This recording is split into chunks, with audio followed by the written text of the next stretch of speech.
It's looking good. Let me move the mic closer. Let me also make sure that it's on the right settings because last time we did this, something silly happened. It was on like the weird playback one, I don't know why. Okay, so we're good there, and then let's get some music going. Oops.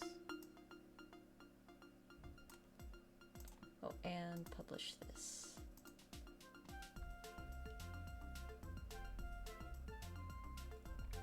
Oh boy! Here we go again, here we go again.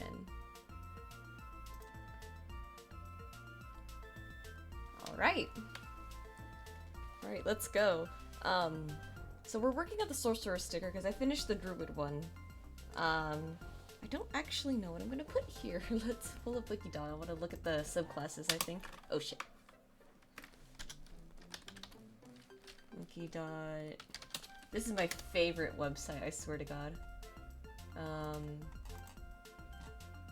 I really like Wikidot for just how, like, it's all, like, the stuff from, like, the D&D books, but it, like, all on one website, so I don't have to go buy the books. It's just nice having them, so I like collecting them. Sorcerer. Hello, Kira! Welcome! I see you were sleeping here in chat. I left some fish out for you. Alright. Let's see. There is a ton here. There is actually a lot here that I don't remember. I wonder if this got updated. Let's go. Hello, Big Cheese. Welcome.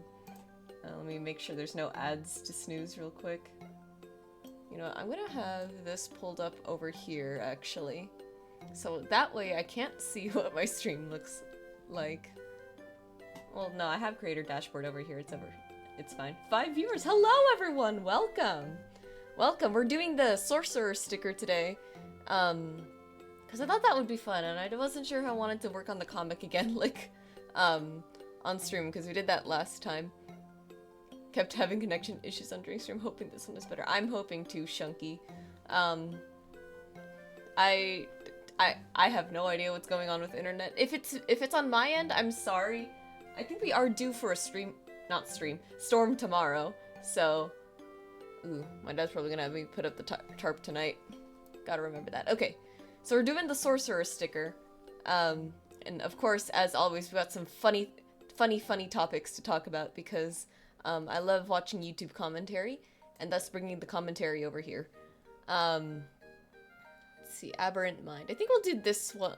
We'll work with this one first. If I'm right, this is the one that's kind of like the Mind Flayer one. Yeah, the psionics. So I think we'll put like a little, like, ooh, how should we do this? I don't know how we should do this. I don't know how we should do this. Maybe like some rocks from the astral plane. Let's see.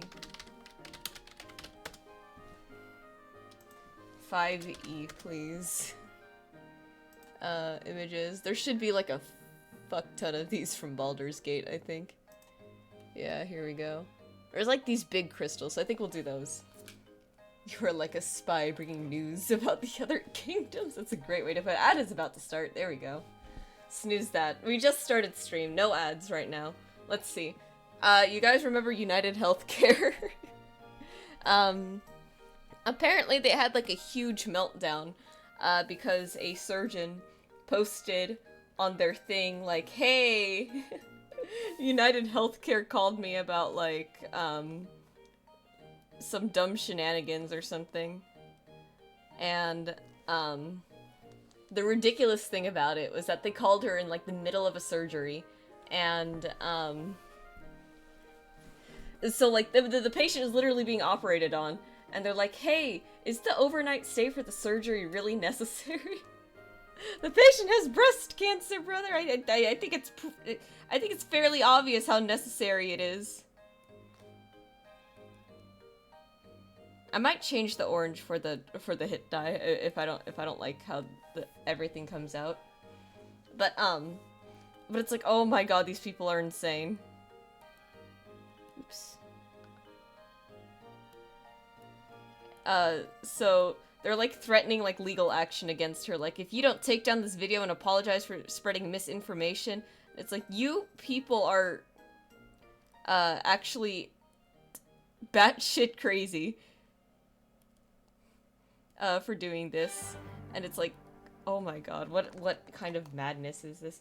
Oh man, I heard about that on TikTok. Right? Right? It's crazy. And like, to threaten legal action as if their CEO didn't just get like blasted and everything. And it's like, Jesus. I don't know, I just think like the whole thing is crazy. It's like, how can you be so tone deaf? Like, good lord. But yeah, so that was something really interesting. And then it turns out, I think there are multiple people saying that their TikTok feed did indeed change. So if anyone remembers the conversation about that from, I want to say that was a Thursday stream. I can't remember though.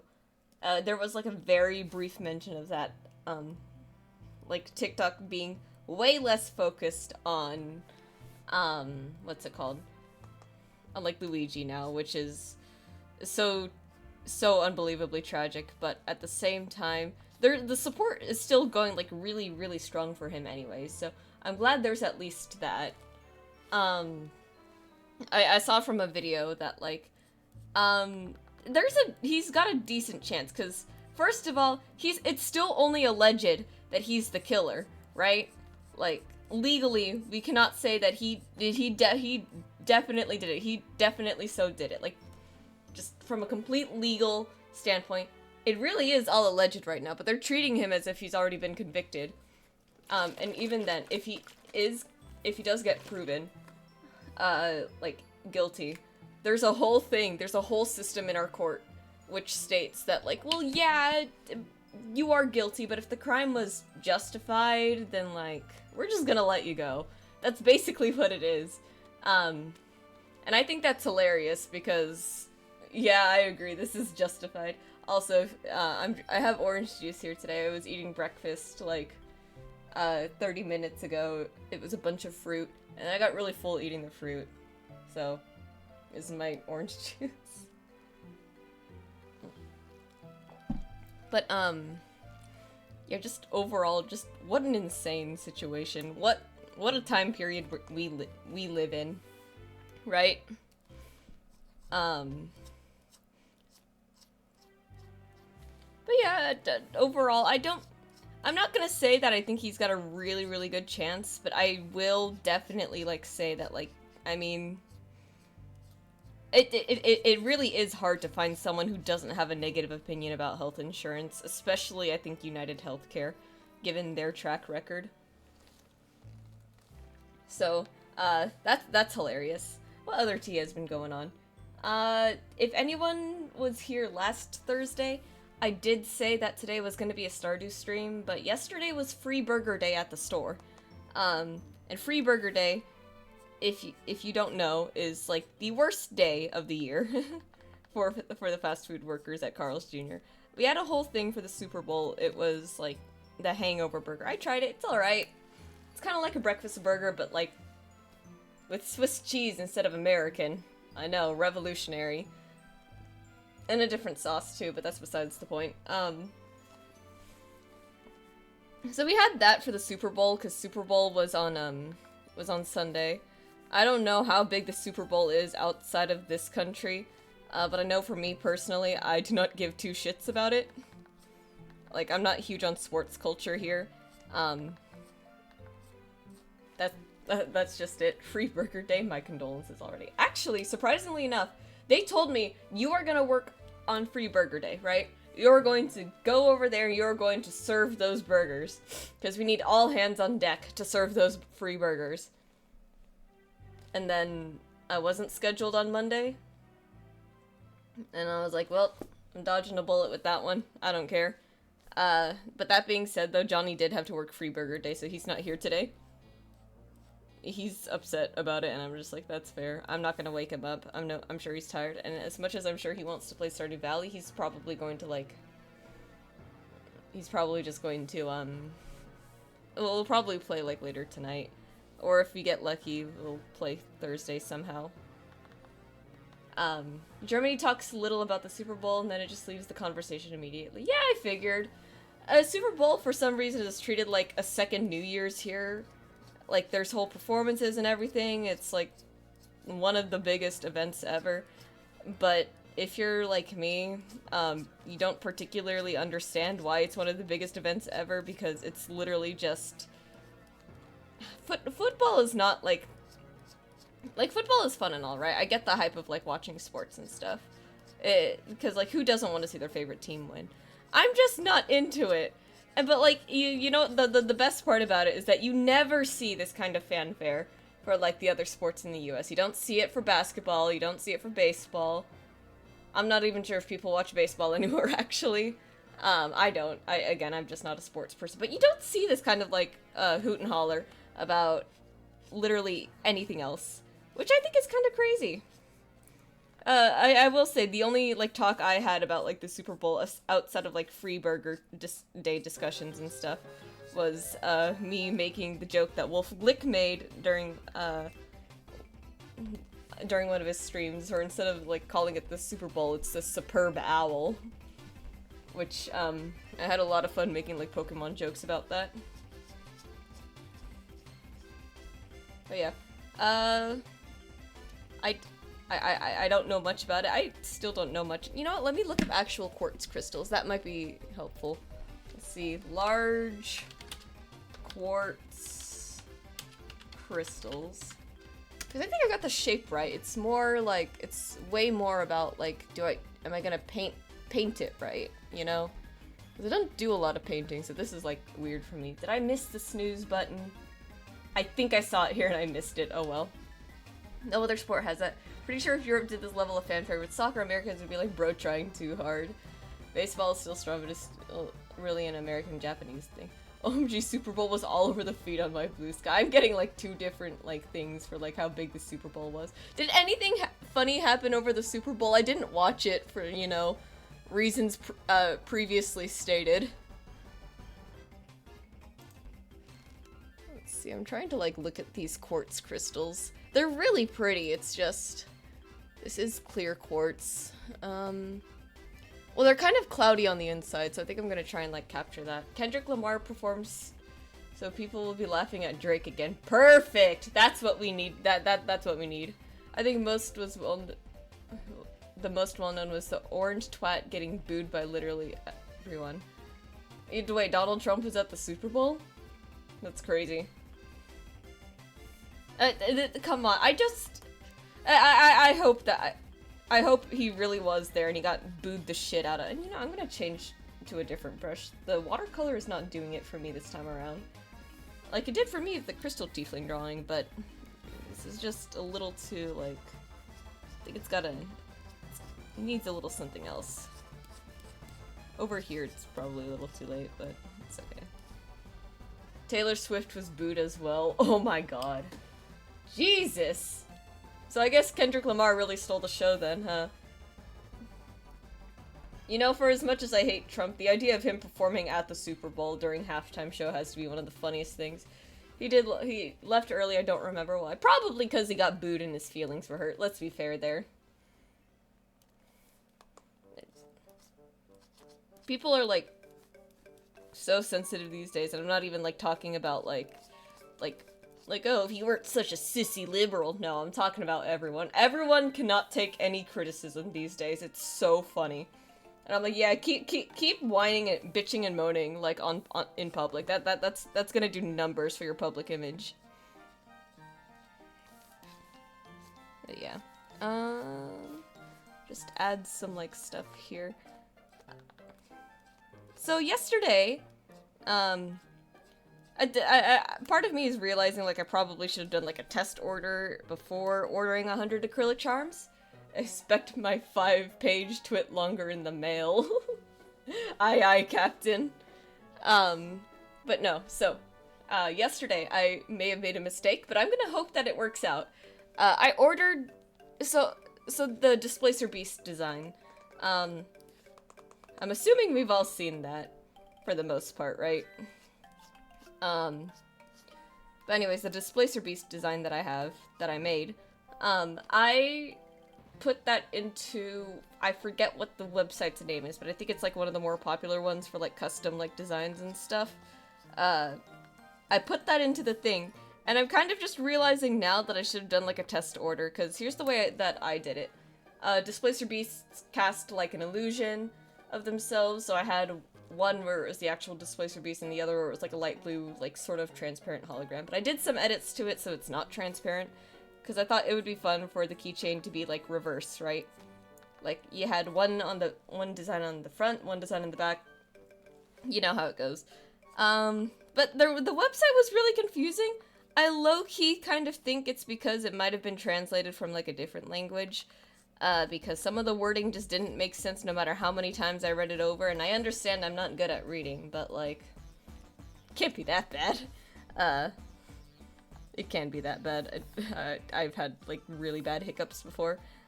Point being, though, I have no idea how the charms are gonna look. I was hoping it would be like Redbubble and I'd get, like, a sort of vague idea, but it isn't, and I ordered like 100 of them, just like on impulse, because I was like, I just need to like do this, I need to like get this out of the way, yada yada yada, and so I did it. It was like $200 something, and I was like, yeah, that's fine. I cashed in my paychecks that I've been forgetting to cash in, so I have like an extra 200 in a sense. So that wasn't too much of a trouble, but I'm thinking about it now, and I was thinking about it in bed, and I'm just like, maybe I should have ordered like a few of them first, just to see what it looked like, and just to see like what kind of edits I needed to make. But it's kind of too late now, I think, and I'm gonna hope that it turns out okay. Moral of the story, don't be like me. Where you say you're gonna do something and you get really excited to do it, and you just kind of do it without too much thought. I swear I need to stop. Wait, I said I wanted to use this brush instead. Yeah, the fluffy one I think is better to get, like, if you look at quartz crystals, they're not, like, completely, like, clear all the way through and through. They're actually, like, a bit cloudy on the inside, and then they kind of clear up. But I guess this isn't clear quartz, and I'm drawing, like, the astral plane stuff. I'll put in, like, some different colors, when we get to, like, highlights and everything. But yeah, that's where I'm at. I'm also a little bit worried about how my parents are going to react when they see that I've ordered 100 things of my own design. We'll see what the result is. It will work out, though. I'm unusually optimistic. I mean, yeah, I'm sure it'll work out, too, because, let's see. I made sure that the design was, like, reversed. Oh my god, sorry. I sneezed there. I made sure the design was, thank you. I made sure the design was versed. I made sure that the design wasn't transparent for the reverse side, because otherwise the other side might bleed through. So I was like, okay, let me be a little smart about this. So I spent like a little bit doing that last night, because I was like, I don't know what I'm doing. I never know what I'm doing. This isn't anything new. Well, now this looks too smooth and this looks too rough. Okay, I'm gonna have to go back to the watercolor a bit. Or maybe I've already borked it.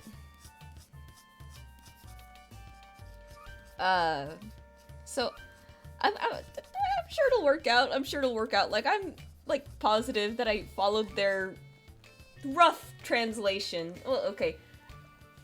Better than rough, but less than smooth. We'll put it like that. The translation's fine. I'm sure it'll work out. I'm just, you know, I'm just always worried. And this was not a super big well, okay, really big expense in a sense. And I'm, again, very worried that my parents are going to ask, like, how much did you spend on this? Like, are you even gonna be able to sell these? I'm like, I swear I'm gonna be able to. I swear I am. I even, like, pitched it to, like, the other employees at the store, like, hey, I made these designs, do you want to, like, sell them as charms or anything? And they seemed, like, really, like, receptive to it, so I think it'll work out. I hope it does. I just need to negotiate, though, like, how much profit I get off of it.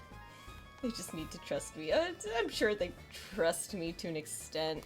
I think a big part of it is that they're just upset that I'm not doing anything with my comp sci major. I'm like, you know what, that's fair. I should be doing something with that. I just don't want to. Let's see, now, where's the outline for the next thing? Well, let me save this too. We'll put it on cloud. I've been enjoying Medibang Premium. It's actually really nice. I'm gonna call this a sorcerer sticker because I kind of forgot what I named the other one.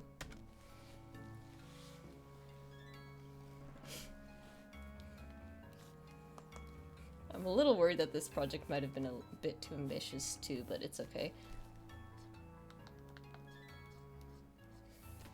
Let's see. I'm gonna make sort of like a really rough natural facet here, I think. I think that should look pretty good. But, oh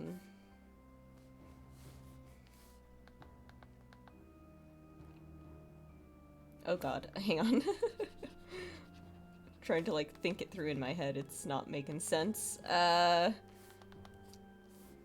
see, something like this, maybe? And then... I should really, like, practice, like, doing gemstones. Hey, a lot of people study fields they don't work in, and they're fine. Yeah, that's true. That's true. I wish they'd understand that, but they do have some good points. I have no idea how I'm gonna be paying for health insurance and on top of car insurance when I finally become 26, but hopefully something will take off.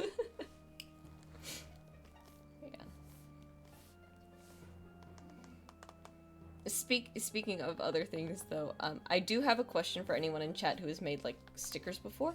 I personally do not feel like paying a company to make the sticker designs for me. I kind of just want to do that myself, like, here at home. The one thing, I do want my stickers to be glossy, and I don't want to be forced to laminate them with packaging tape. If you want to know my experience with printing, making my own stickers in the past, it's this. So we have sticker paper at home.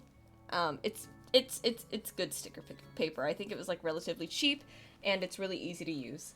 However, it's matte paper, right? Like it's going to be matte. It's not going to be like any kind of there's not going to be any kind of shine to it, which is like, you know, maybe it's fine for some people, but I don't want my stickers to look like that. I want them to be like kind of glossy, maybe just a little bit water resistant.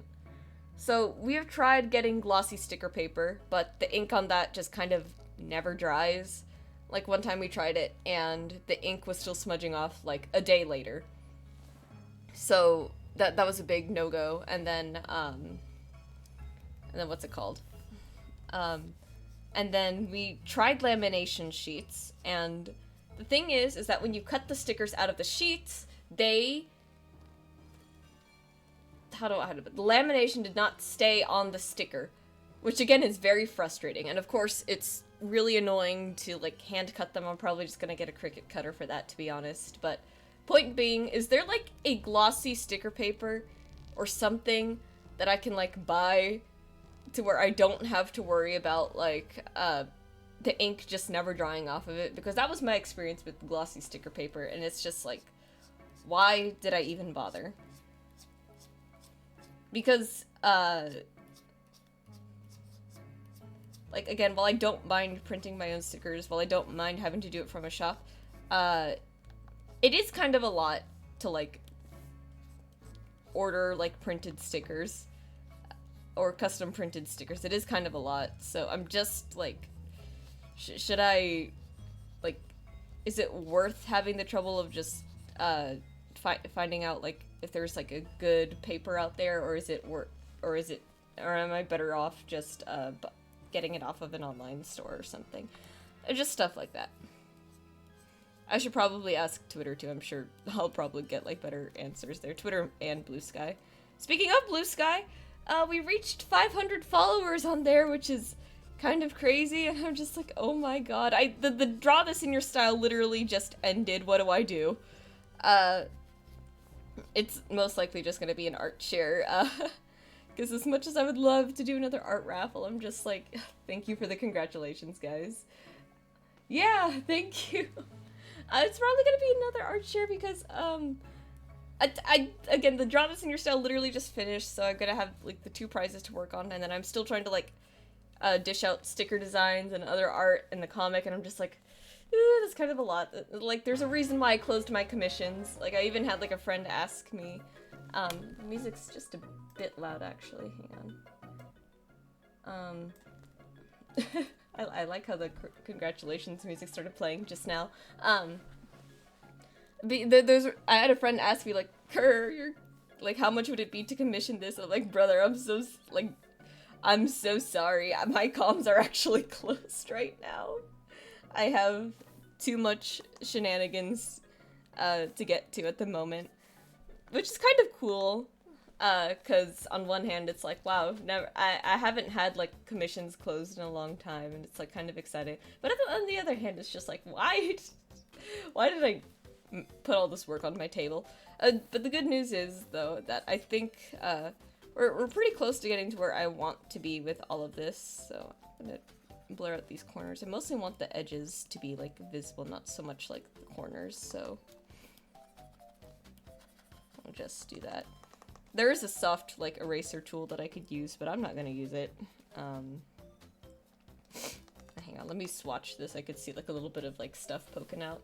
At some point, I think it'd be fun to do, like, a sort of, like, follower thing on Twitch. I just don't know what to do for that. Maybe I should just, like, write down, like, a goal somewhere. I should make an overlay. That's what I should do for stream one day. That would be the smart thing. Oops. There we go. But yeah. But yeah, I'm excited. Blue Sky is growing, like, super fast. It's a little intimidating.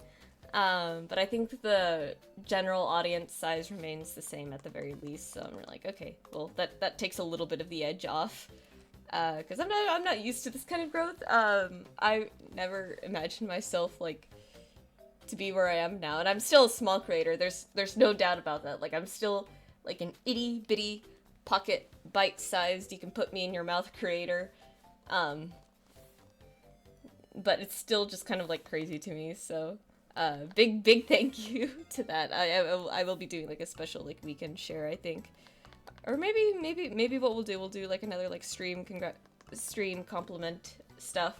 I think what might be fun for that is maybe I, describe what I think your characters would taste like, because I've been thinking about that lately. Like, you guys ever, like, see, like, a character with, like, a color palette, and then, like, you imagine them as, like, a fruit gummy, and then... Well, maybe not necessarily a fruit gummy, but, like, you look at them and you're like, yeah, you would taste, like, pineapples and strawberries because of your color palette or something like that.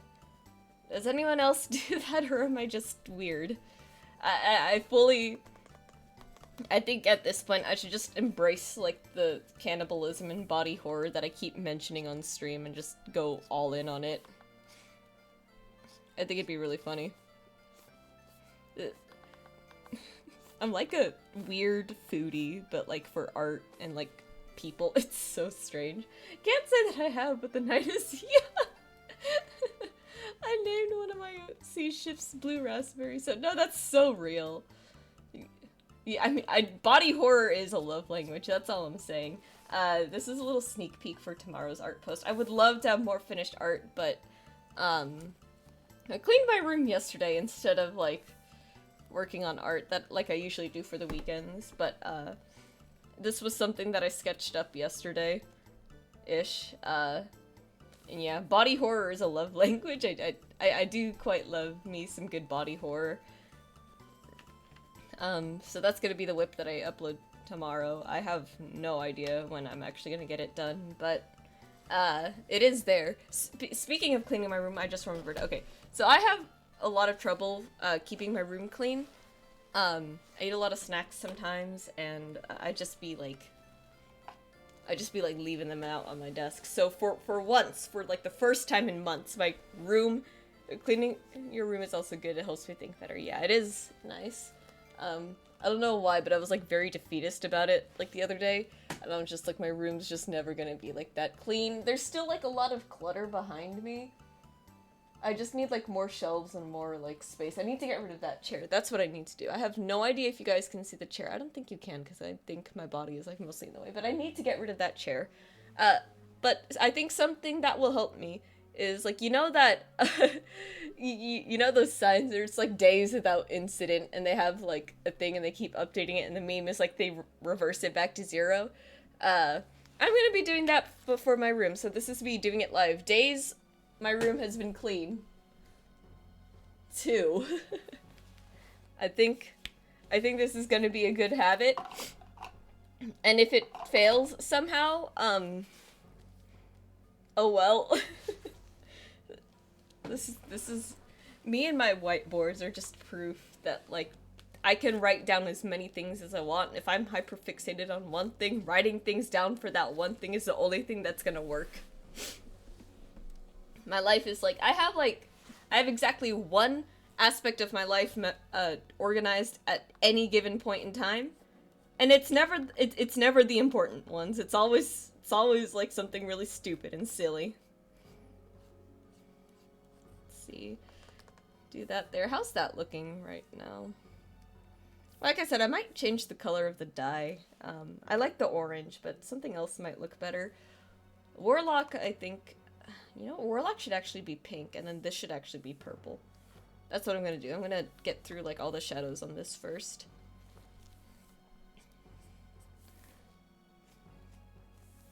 But yeah, I'm hoping something helps, because God, I cannot keep my room clean for the life of me.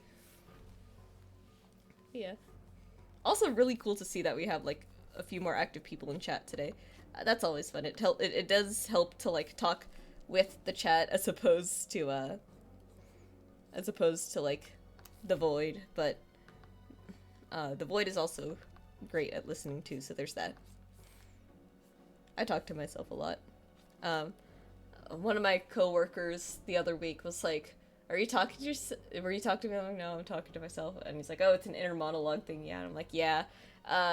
For a better image of what goes on in my brain constantly, it's like back and forth conversations. It's almost like there's 2 people in my brain, me and some other thing. I'm just conversing back and forth, back and forth, back and forth, back and forth. And, it's chaotic in there. Like, there's always, like, something going on, and it's like, well, at least I'll never truly be alone, in a sense, I guess. I do that all the time. Yeah, it's great. I love doing it, because it's very silly. It's like a big, like, creative, like, buff, I think. I think it helps me, like, do a lot of, like... It helps me with, like, a lot of comic ideas, I'll say that much. The other thing that it helps me with is just, like, keeping myself distracted and busy for the most part, which is nice, I appreciate my brain for being wired the way that it does. I think it's very hilarious. Let's see. And my room's clean now, so this was the agreement that me and Clive reached, because, the YouTube has been there, it just hasn't been doing anything aside from, like, being a space where, the VODs get uploaded. So I think what I'm gonna do is, this was the agreement. While I'm at work. So do I just wish my brain would shut up at night. God, that's so true. I like to put on, like, really, really long videos and just tune out to them.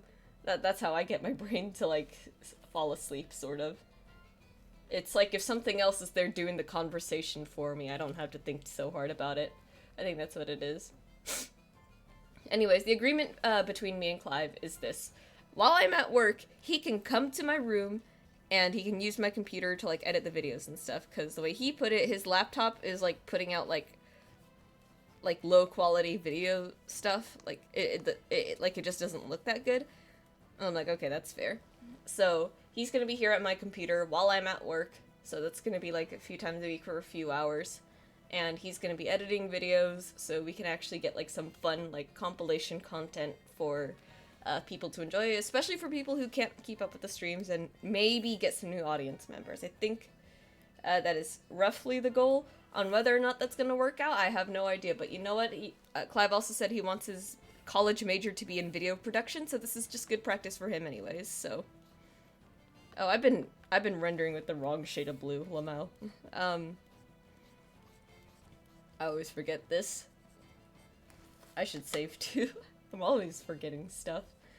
So yeah, I'm hoping that will work out for both of us, and I will be paying him, just like I am Johnny for when, he gets to, like, the whole comic inking and stuff and helping me with backgrounds. Do I have enough money to pay them? Theoretically. Theoretically, yes. And worst comes to worst, it ends up being the same thing where we pass around the same $20 to $30 to buy lunch for us. I won't lie, commission money most of the time. That just pays, like, for my lunch for the day. It'll be, like, an extra, like, oh, I have, like, extra money for lunch, so I'm gonna, like, spend on lunch. I wish I could go more towards saving for stuff with the commissions I have got, but, like, again, it's just, it's so expensive living in California. And I can't cook all the time because, I get, like, 1 day off in a week, and, I don't get up early enough to cook. We have a family of 5. I was actually at Albertsons today. I had to go to Carl's Jr. because Johnny left something there. And I figured, oh, well, I might as well, like, do some shopping at Albertsons. That's where I got my breakfast today. It was, like, a little, like, fruit container. Very tasty fruit. I love pineapples, I love strawberries, and I love kiwis. Very, very tasty fruit. The thing that Johnny left at the store was, like, a thing of salsa, because one of our coworkers actually makes their own salsa and they sell it. So we bought that off of her, and so I'm there buying chips, and I'm trying to look at, like, what kind of tortilla chips I should buy, and I'm like, I should maybe just get, like, a large, right? Like, that should be enough for the family. And then I think about it, I'm like, no, that's a family of 5. That's basically a small party with friends. So, yeah, I got the party size bag. Like, you don't realize, like, how big a household is until you think about, like, how many, like, mouths you have to feed. Like, I don't mind cooking. I actually really enjoy cooking a lot. It's just like, man, this is a big family sometimes. It's not even, like, that big. Like, there are families that, like, have, like, 6 or 7 members, or sometimes even more. But, like, you know, if most households are, like, 4... the extra mouth does kind of, like, do a lot. Like, having 3 people is kind of crazy sometimes. Okay, I think these are the shadows for the crystals. How are we feeling about how these look, guys? I think they need some things. I really like how the gems turned out. Thank you! That's exactly the response I was looking for. I need to figure out how I'm gonna do this, though. So, natural quartz, natural quartz crystals, because they do form like this. Some people will say it's fake. A lot of them aren't. You just gotta know what to look out for. Natural quartz that end in those points have these sort of scratch marks called striations. I believe that's what it's called. So you can tell when a quartz has actually been, like, carved or polished into a crystal point, or when it comes naturally like a crystal point, when you can see those striations. This is a good image, actually. I'm gonna copy this and show you guys what I'm talking about. So, oh, that's kind of big, actually. There. So, you know what, let me just... There. So, you can tell this is a natural crystal because if you polish this crystal, you will lose these striations here. So my goal is... Actually, do not close that. That's not what I meant. My goal is, how do I put those in here? Now, you'd think the answer would be like, oh, just draw the lines in, but it's like, it's a little bit more than that. Just a little bit. I gotta find the right brush for it. I love crystals. I would love a massive, like, thing to just put on my desk and be like, oh my god, guys, look at this. It's the size of my head. But they're really expensive. I want to go digging for one day, though. I think that would be, like, a really, really fun little mini adventure. To get those things, I think what I'm gonna do is I'm gonna, like, take a lighter blue color and I'm gonna, like, It looks like a lot of them are horizontal, so I'm gonna like actually do not add right now. Just I mean, kinda. Let me change the blending mode a little bit. See if that helps. It's like the ghost of it being there, but I'm trying to have it like more like I can almost see it, but that just might be like my screen. Let's see, let's turn it off. Yeah, it's like barely there, so hang on, let's just do this real quick. Just really lightly put it on there. Because, you know, I really want these to have, like, a very, like, naturalistic look. Astral Plane is very, like, spacey, very colorful, very everything. So I just want to, like, make sure that there's, like, something here that it's, like, very reminiscent of, like, how crystals actually look in nature and how, what's it called? Just something very, very, like, believable. I wanted to do this for the Crystal Tiefling one, but that one was actually really hard. I don't even remember what I painted those crystals on. I think I did paint it on Medibang, because I did like half the work in like Medibang, and then I did the other half in like Procreate. Switch it around. It was Procreate first, then Medibang, because a lot of the times when I'm actually working on new art, I've been starting to sketch in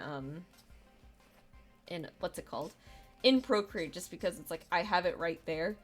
I haven't started a drawing in Medibang for a long time, actually. Yeah, I think this brush is like helping a lot with the overall look, but I need it to be more reflective is the other thing. So I don't know how I'm gonna do that.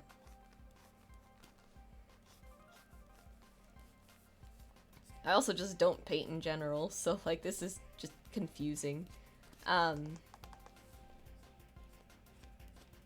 We'll get there.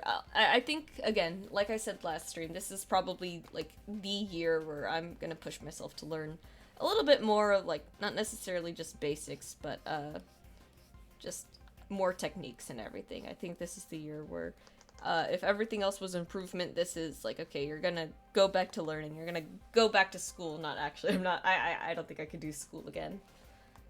Well, maybe if it was art school. Okay, and then I want to copy this, paste it, put it back on the clipping layer, add...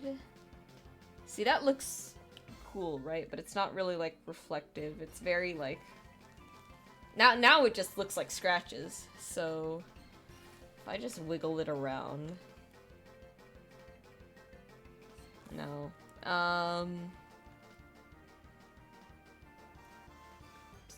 Decrease the opacity a little bit, maybe.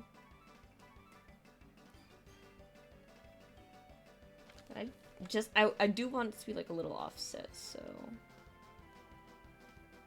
something like that. I'm trying to look at my reference image. It's like kind of. I think this spot right here actually needs to go, so we're just gonna get rid of that actually.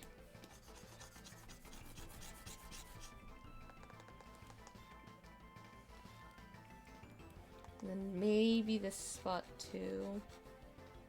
Maybe that spot just won't have the things. I think that's looking relatively believable. I don't know what I'm doing. On the bright side though, eventually like the stuff that I do here is going to become like really, really good like tutorial content at some point if I remember to clip it. I need to be more active with this stuff. That's like the real truth of it. So we're gonna go back to this one. How are we gonna do the highlights now? This is the fun part. I think just like very, very lightly, just because again, I think the goal here is I don't want it to look smooth and polished. I want it to look like rough still, right? the music is like very accurate to like me trying to like ooh, how am I gonna do this? You know, this kind of reminds me of, there's like a scene in Pokemon Mystery Dungeon Explorers of Sky where you go inside like this crystal cave. It's literally called Crystal Cave actually, and like you gotta like touch the colors or touch these crystals to change the color and open a secret gate. And it's like really fun, really fun. I think when I was little, I really enjoyed that little puzzle there. So I would just like sit there like pressing the color over and over and over again. Because it made a really cool noise, and I liked how the crystals looked in the game, and I really liked hearing them change color. Very fun. I love that game. I will play it on stream one day though. So I won't say too much about like what goes on there. Then I'm gonna erase that because we'll do like a different thing for like the more reflective highlights, because that's all this is, right? Just like a lot of like light like bouncing off of it. So I just gotta figure out how I want to how neatly I want to do that. I will say I think these are looking significantly better than the crystals over in the tiefling poster that I had. I'll give these that much. Because if you actually compare them, we can do that right now actually. Assuming I have it saved here, I'm like fairly certain that I do. Yeah, here it is. Ah, it's taking so long. There we go. This is a big file. Like you could see here that I had like way more cracks and everything. This looks, I think I'd have an easier time convincing someone that this was ice rather than a crystal. But I'm already like liking these ones a lot more. So I like, hey, improvement, learning. Let's go. We love to see it.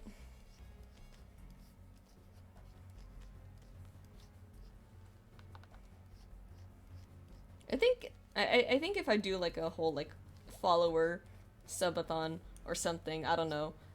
If I do that, I think it did improve. Those crystals look nice. Yeah, I do agree. The crystals look infinitely better than the ones like over there. And it's only been like a few short months. That's the crazy thing about art, right? You can improve like so fast over a short amount of time if you just learn like the right thing, right?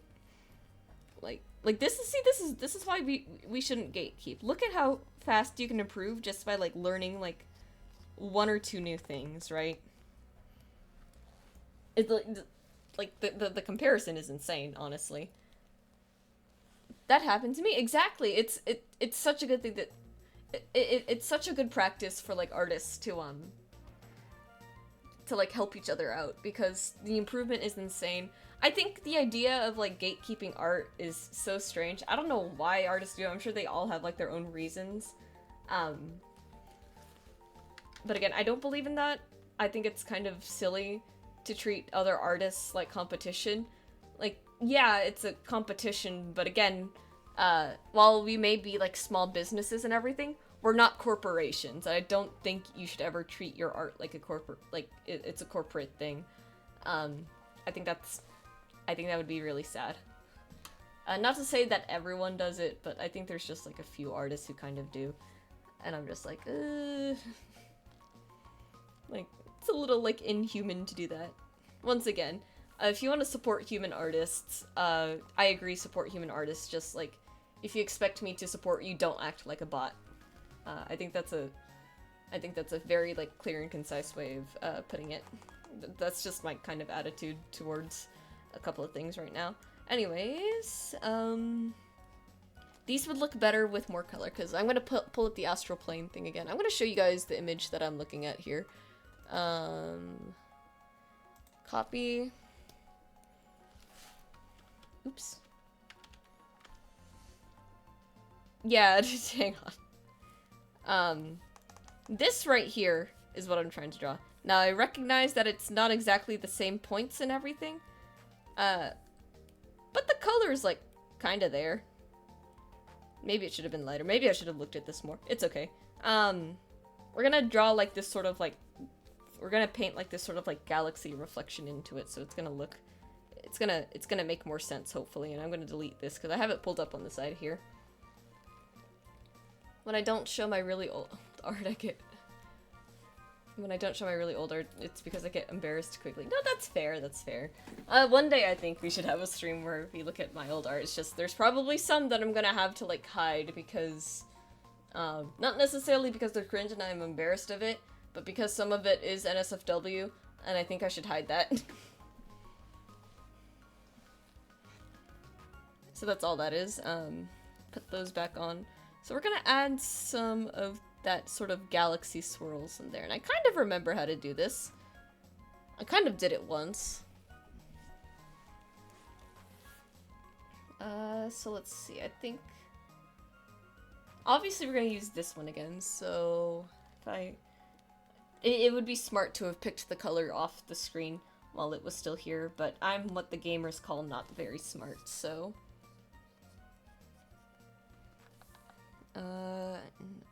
Do I want to make this an add layer? Yeah, no, I can't make it an add layer because otherwise it's just going to hide the things. So we'll just have to artificially make it like really bright. Just add a lot of stuff like this. Maybe, oh, you know, maybe it should be like down here. Maybe we'll experiment with like shifting it around a little bit. Yeah, I think one day we'll look at my old art, and maybe we'll redraw some old OCs, because I have a lot of OCs, technically. It's just, when I drew them, I was, one, a lot weaker with, like, the general idea of, like, character design, and two, it's old art, so I think it'd be fun to revisit that. I've redrawn, like, a few characters already. Okay, and then, so we have that going for, like, the galaxy stuff. Man, doesn't that look tasty? I think I'm just hungry today. Like, I said I got full off of the fruit, but like, I kind of want to eat this guy. Have you guys just ever really, really wanted to eat rocks? Or is that, it can't just be me. I know there's aquarium gravel eaters out there. Like, doesn't this look like candy? I need someone to tell me, like, go, like, so, one of these days, I'm gonna get, like, kicked off of Twitch for being too unhinged, too silly, too stupid even. You're gonna notice here that, like, redrawing and redesigning my OCs is a project on Twitter right now. Oh, that's so fun! Looks like cotton candy flavor if you think about it. Yeah, I agree. Like, this is like cotton candy ice cream right here. Why are these particles so big? I'm gonna see if I can get like a little bit of like stars going in there. But why are the particles so big? I want them to be a bit smaller. 20 should be good. Scatter strength.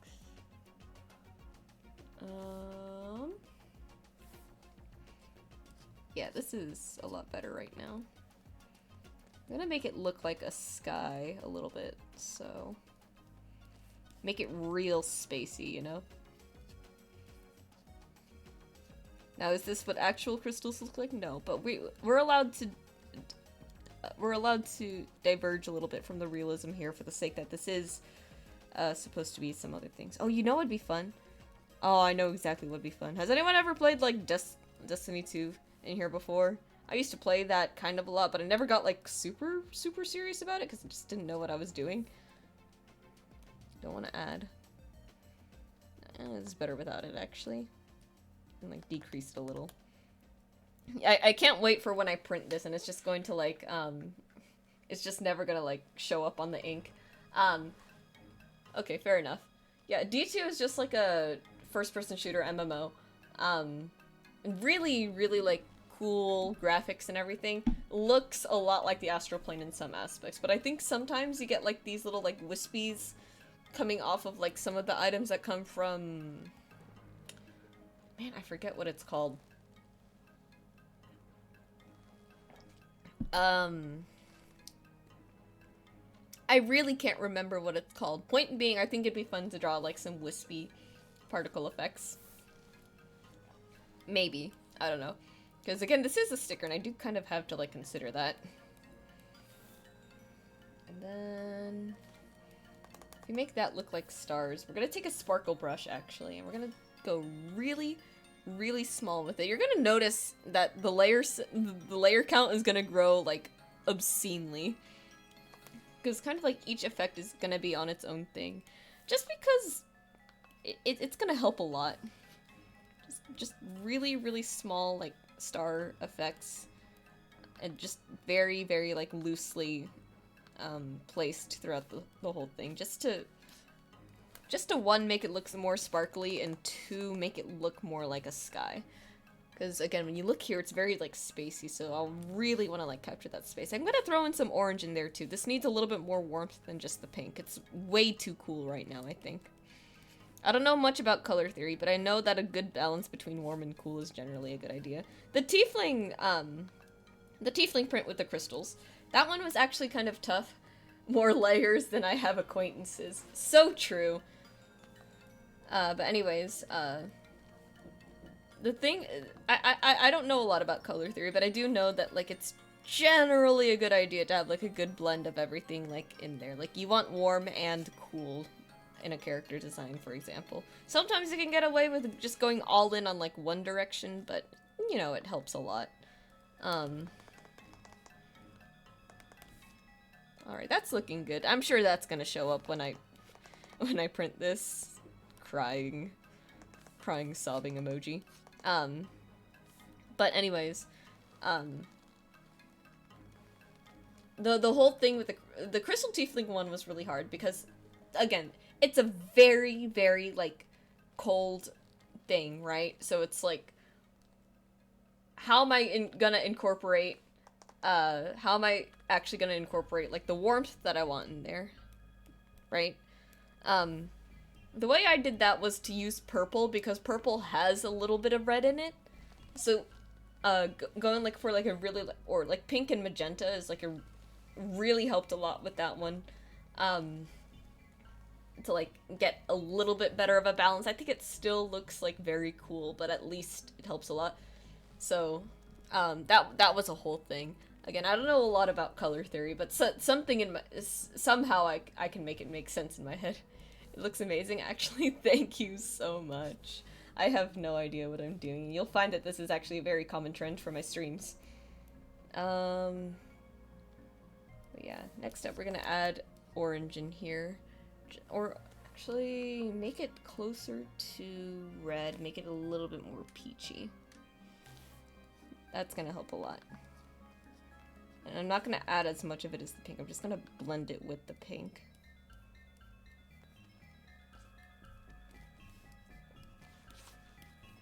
One time I had to do, like, a Lorcana poster for the store because we were having, like, a tournament somewhere, and I had to copy, like, the Lorcana artwork for the set.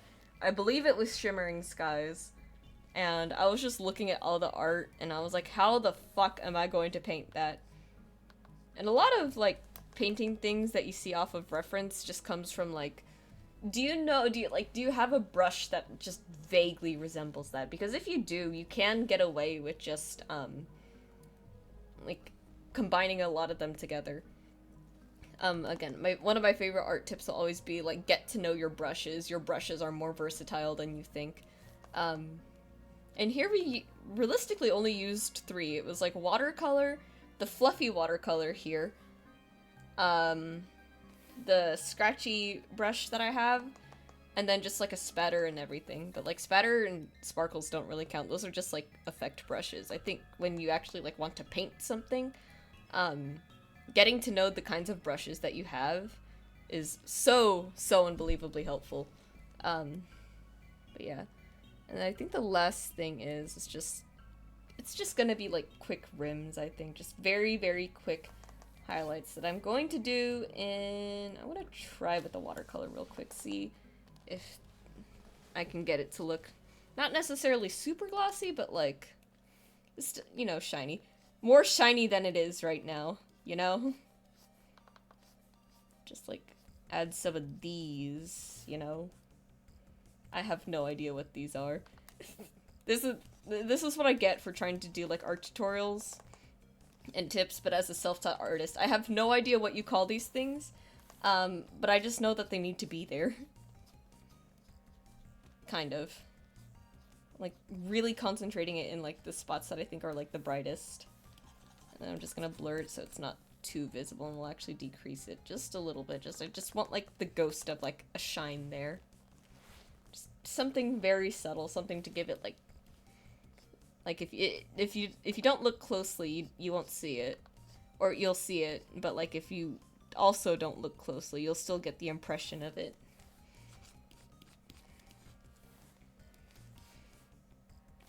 Not the acrylic brush, just something like this. Yeah, you see what I mean? Look. Maybe it's not a huge difference, but like, it makes enough of a difference that I think I can justify like putting it here.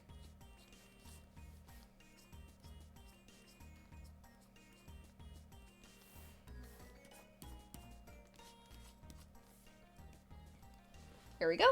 And I think that's the crystals. Wow. I surprised myself. I'm always, like, surprising myself. I never actually know what I'm doing. Thank you. Let's see, let's name it so we don't get lost in the sauce. I'll think about adding wisps, like a wisp effect off of it. It's just, this is gonna be bordered, is the one thing, so I have to be kind of careful with, like, transparency and stuff. Anyways, back to this.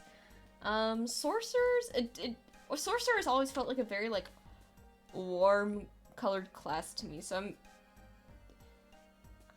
I don't know if purple is better for wizard, huh? Well, you know what, we'll get there when we get there. Anyways, what's the next subclass? We have something for Aberrant Mind, so we can close these real quick. What else is there? I think we have to do Draconic Bloodline, right? Like that's so iconic outside of wild magic. It's just, how are we gonna do this? Your innate magic comes from the draconic magic that was mingled with your blood or that of your ancestors. Most often, sorcerers with this origin trace their descent back to a mighty sorcerer of ancient times who made a bargain with a dragon, or who might have even claimed a dragon parent. Some of these bloodlines are well established in the world, but most are obscure. Any given sorcerer could be the first of a new bloodline as a result of a pact or some exceptional circumstance. Alright, well, let's see. I think, what would be a good one for this? We need to think. A dragon wing would be really cool. Never had to, like, paint scales like that before, so I'm a little intimidated. A tail might be better. No, that would just kind of look reptilian. It would have to be a dragon wing, huh? Yeah. Alright, so in any case then, I think red dragon has to be the most iconic, so let's pull up a red dragon.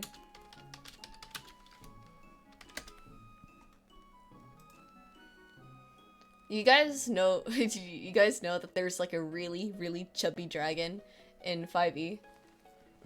I need to show you guys my favorite thing in the whole world. His name is Themberchad. There's a really, really pudgy dragon in canon in D&D, and I love him so much. I want this, like, I kid you not, if I saw this thing, I would just be like, can I pet that dog? Look at him. Look at the absolute, like, look at this chonker. Look at the girth on this guy. Look at this absolute freaking unit. I love him so much. I wanted to get the Themberchad plushie, but I think it's sold out. But I should definitely get it now. Chonker, yes! I unfortunately got to go. Good luck. Thank you! You have a wonderful rest of your day, though. Thank you so much for stopping by. It was really fun having you around. But yeah, look at this Look at this guy. I love him. I love him so much. I don't even think he can fly. Like, I think in canon he cannot fly. I can hear Butters going crazy downstairs, but I love him. This is my favorite thing in the whole world, and the music stopped. But yeah. Can I pet that dog? And the dog is Themberchad. Okay. Let's add a new layer folder. I love layer folders. This is so helpful. When I first discovered this, I was like, oh my god, I can, like, finally, like, organize my art in a way that's not, like, mind-numbingly, like, exhausting. Anyways, let's pull up an actual red dragon. It looks like their there's nothing too fancy about their wings, I'll say that much, but, I do like this black trim down here. I'll put it here so you guys can see it, too. I accidentally copied the whole thing, hang on. There it is. So, like, there's the membrane here, yeah, but I like this sort of, like, black sort of trim on the membrane with some things. So we're gonna copy that. We're just gonna say, like, hey, Lamau, this is gonna be fine. This is how my life goes. How am I gonna fit it in, though?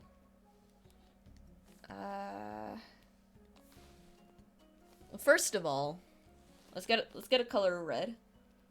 I like to desaturate my reds a little bit, just because red is such like a really like strong and bold color. It's kind of hard to use sometimes. I do love red though. It's one of my favorite colors. Second favorite color. My favorite color is purple. My second favorite color at this point I think is red, but my branding has been red lately because it just wouldn't make a lot of sense otherwise. So let's see. We probably won't even have as many elements here then as the druid one, just because of space and how big I'm making these things. So we're gonna draw like this sort of skeleton first. I don't know a lot about painting dragons. Shunky, you're probably gonna be better at this than me. If you want to take the floor here. See. About here would be like that sort of like hook, I think. I like how the Githyanki ride this. This is a very like Githyanki feeling dice at the moment. I could almost make this green. Actually, no. The druid is already green, and the ranger's probably going to be another shade of green, so I can't do that. Let's see. Let's start with this sort of like lumpy shape, and then we add another lumpy shape. Actually, the lumpy shape might need to go in the opposite direction. Sorry, I was AFK for a second. Can you repeat that? You're probably better at... I was just saying, you're really good at drawing dragons. You should probably take the floor with this one. I might...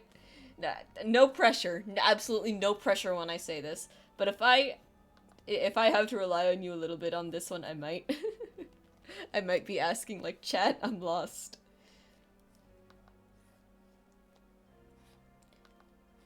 And then... what I'm trying to draw here is like this hook on the wing at the moment.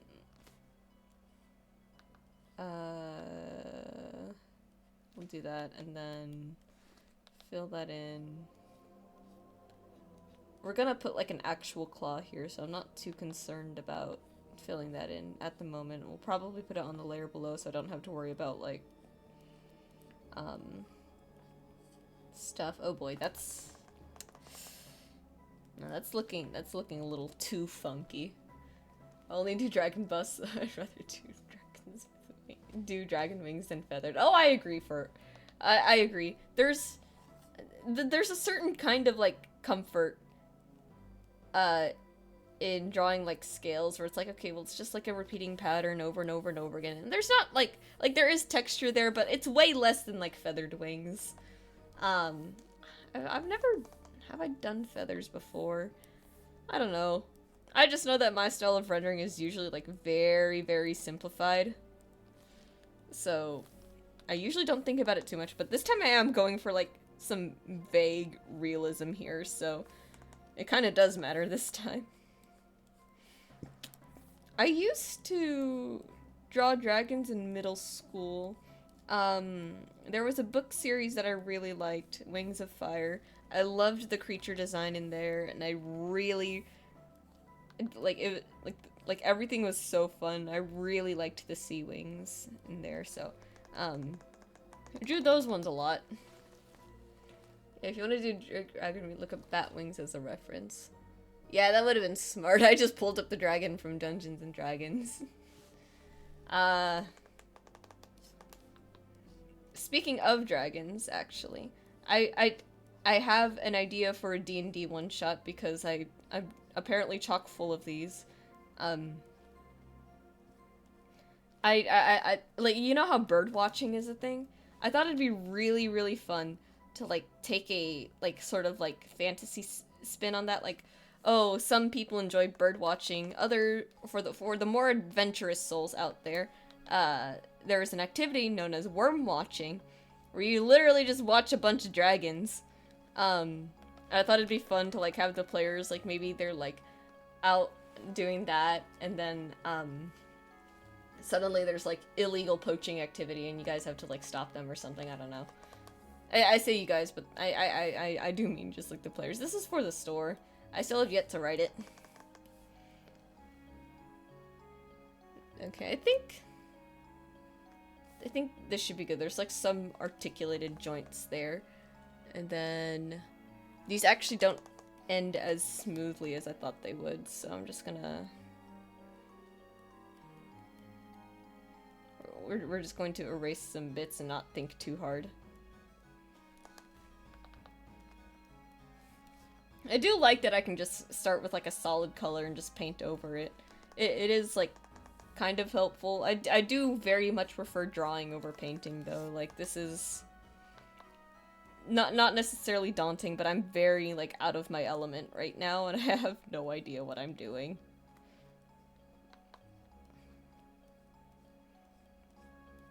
That being said, I don't think this is going horribly, which is a good sign, I think.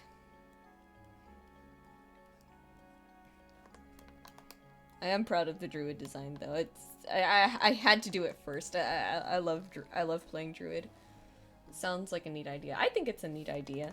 I kind of got inspired because there's a board game called Wingspan, and then they have, like, a fantasy edition of it called Wormspan. I'm like, okay, hear me out. I played Wingspan once at the store. I was playing against 2 regulars at the store. And I remember sitting there, right?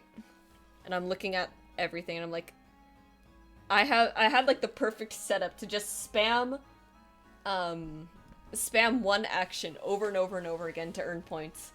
And that won me the game, which I think is hilarious because I've never played before.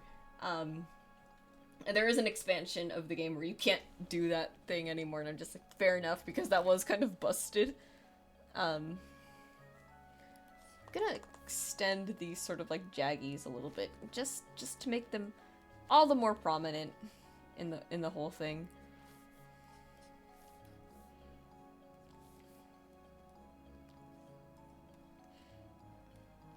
I still gotta, like, play more of, like, the Stardew Valley board game too. I think it's fun. I think it's very silly. Me and Johnny played, like, a very, like, simplified version of it because we were still learning the game, but after a certain point it was like, okay, well, it's fairly easy to grasp, so I think next time we have it set up, we'll probably play, like, with more of the stuff from the rulebook. Yeah, I think the only thing that's really stopping us right now is that it's kind of hard to set up because our counter doesn't have a lot of space at the moment, so we have to get a whole separate table, and unfold that.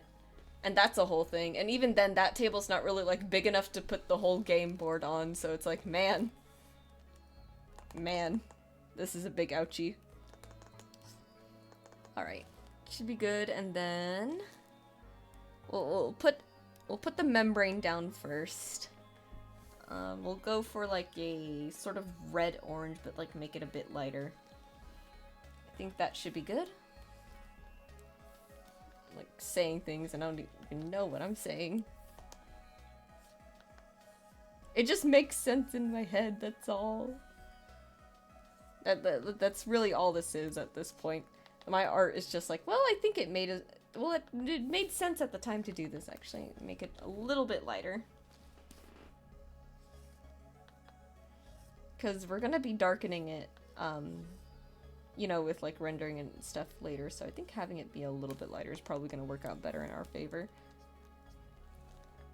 And actually I drew those like too low. This membrane actually needs to go right about here, and then like that. Because these actually come out of the wing.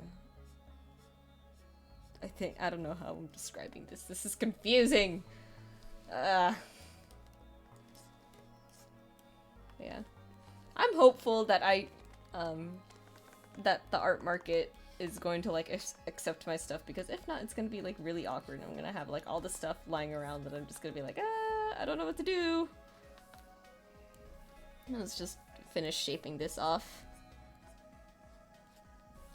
I really do hope the art market stuff works out. I've never done this before and I have no idea what I'm doing, but I'm just like, it should be fine, it should be fine, it should be fine. Then I'm gonna put the claw on the same layer just because it's really, really small. We'll make it like a sort of like this color. This is one of those times where like adding like a bit of coolness to it isn't gonna be like super conductive to the overall look, but it's okay. It's like a toe. Look at that. Alright. Now comes the fun part.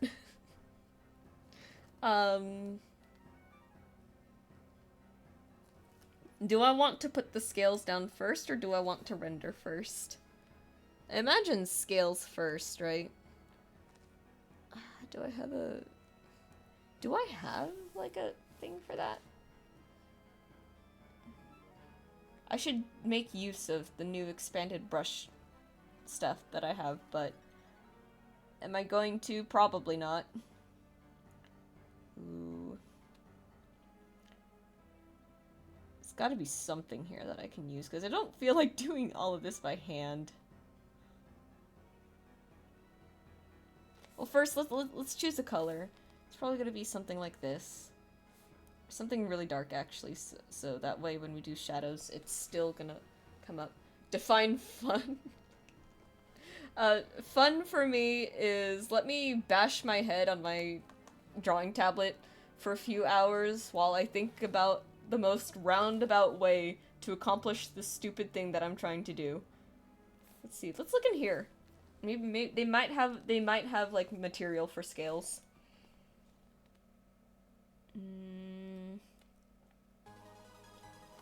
Let me think. Because it doesn't have to look exactly like scales, you know? It could actually just be something exactly like this. Let's try it out. I didn't download it. I just closed it. Which one was it?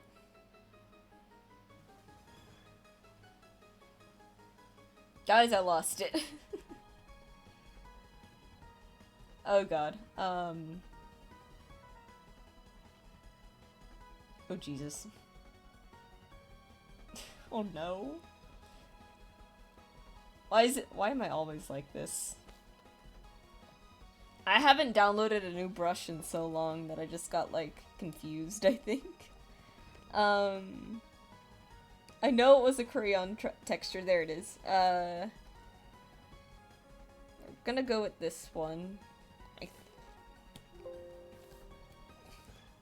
We're gonna go with this one. We're gonna hope that it works out. Okay. Cause this, okay. The wing is already looking pretty nice, so I believe you. Thank you. Okay, so let me think. So this is what it looks like on the thing. Now, obviously, like, I could just leave it at that, but I'm not going to. We're gonna finagle with it a little bit. We're gonna increase the spacing a lot, I think. So that's gonna make it look more like this. See? And like, that's so much more believable now. Okay. Okay, I'm feeling confident again.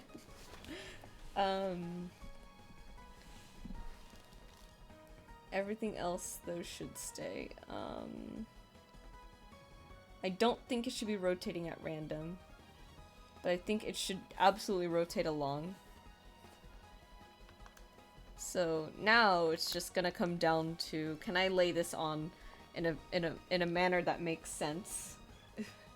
This can be a learning experience, so your head bashing against the tablet is not for nothing. Yeah, I'm glad I mean that in like a less literal sense too, because it would be really funny if I just like slammed my head against my tablet and be like, guys, I don't know what I'm doing. But yeah, something like that. So now we have like a material on it, right? And we're just gonna go over it very lightly. I don't think this is gonna be the only brush that I use, though, is the thing. Because you'll find out something about me. A lot of the, to achieve a lot of the stuff that I do generally use like multiple brushes on top of each other, because that's just how it's gonna go. It's a lot easier to do that than spend like hours scrolling through stuff to be like, oh, well, here's like the perfect thing that does everything that I need to do. You could just like find one thing and be like, okay, well, how can I use this now? So see, this is looking kind of like scales, right? Like it resembles scales enough, I think. So now the fun part. I'm gonna move this. I need to organize my brushes one day. Maybe we'll have like a just chatting day at some point, and we'll organize my brushes, because I did actually buy some brushes. That would be an interesting April Fool's stream. Oh my god. Of April Fools, I should change all my socials to Pigeon Kyle, and I'll find a way to get my hair in a way that makes it look short, and then I'll put like a voice smut on. That would be funny, huh? I'll revert back to my roots. The whole thing about me being named Kyle, someone thought I was trans for a moment, and I feel so bad, because that's not what I meant at all. I meant, Pigeon Kyle. Let's go, are you going full gamer boy? Yeah, I'll play Apex Legends for stream too, how about that? Oh, actually, Apex does do the April Fool's stuff. I completely, maybe that would be fun. Well, I'll think about it. But point being, somebody thought I was, like, it was like a trans thing. Like, I changed my name to Kyra. I didn't. My parents changed my name to Kyra because, like, doctors were like, oh, you're gonna have a baby boy. And they're like, oh, we're gonna name this baby boy Kyle. And then I came out. And they're like, this is not a baby boy, it's a baby girl, so we're gonna name her after Kira Sedgwick, but instead of being named Kira, she's gonna be named Kyra. And now cue 20 years of everyone getting my name wrong. So like, that was a little silly. Okay, and then let's see. We're gonna add, like, some stuff here. Like, I usually like to, do this with ink.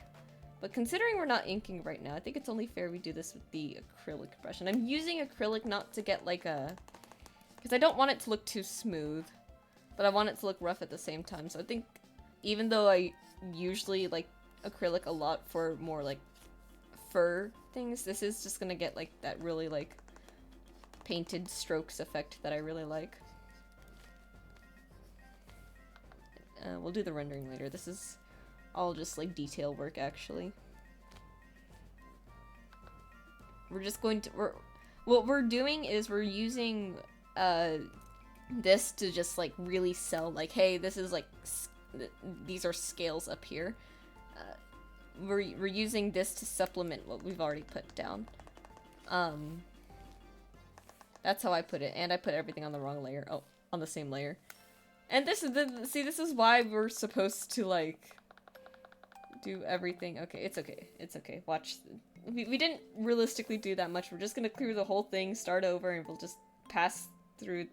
We'll do another pass of the thing. Remember to put, like, a new layer over it. But yeah. But yeah, I like to download new brushes, sure, but I like to use, like, other brushes to, like, supplement it, because oftentimes it's not going to be the exact effect that I'm looking for. So if I can just get something that's, like, kind of similar, and then just use what I already have to, like, supplement it, it helps a lot, I think, in making the process just a little bit more manageable. OMG, that happened to me as well. I thought my mom was gonna call... I don't know what my mom was gonna call me initially. I was supposed to be a boy, and she was shocked when I ended up being female. No wonder I'm trans now. So real.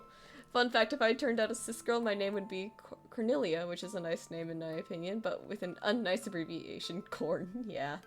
That would have been an unfortunate nickname, I think. Well, maybe funny. Depends on the person. But yeah, that's what happened to me. So I was Kyle at some point in my life, just very, very, very early on. And then, again, somehow it gets even better. I'm used to my name being, like, mispronounced all the time. Everyone thinks it's pronounced Kira, it's Kyra. I respond to both at this point, so I don't particularly care too much either way. But what's always funny about that is that I will get some of the strangest, like, mispronunciations of my name. One time, I went to, this sort of, like, ramen shop. My dad really wanted to name me Jean-Luc after Jean-Luc Picard from Star Trek. Thankfully, that did not happen. Real. Anyways. The funny thing about, that sort of ramen shop, they sell boba there, so me and a friend were getting boba, and so I go there, and they're like, can I get a name for the order? And I'm like, yeah, Kyra. And they're like, okay, Tyler.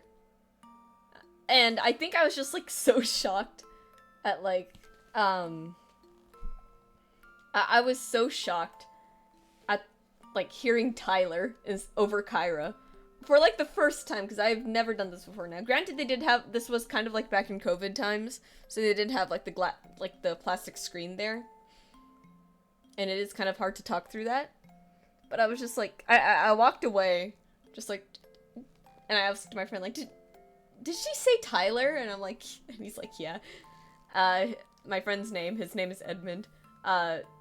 They somehow heard Edna instead, which, to be fair, is more believable than Tyler, but it was still like well, what a day. I got a new identity assigned to me. My name gets mispronounced all the damn time. I love my name since it's unique, but it's a pain in the ass. I feel you right there. Kyra is not that common of a name. My dad named me after a Star Trek Deep Space Nine character. That's so funny. Look at you guys finding a little alliance in there. Anyways, we got a whole thing. Let's get I want to keep up the Mario RPG soundtracks going on. Mario RPG OST. Let's go.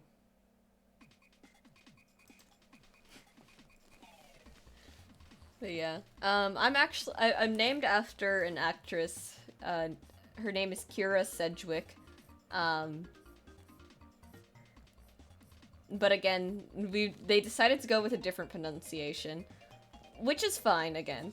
But for my entire life, every time somebody sees my name for the first time, like, it's basically every single time, they always pronounce it like Kira. It's Kyra, which is so it's like,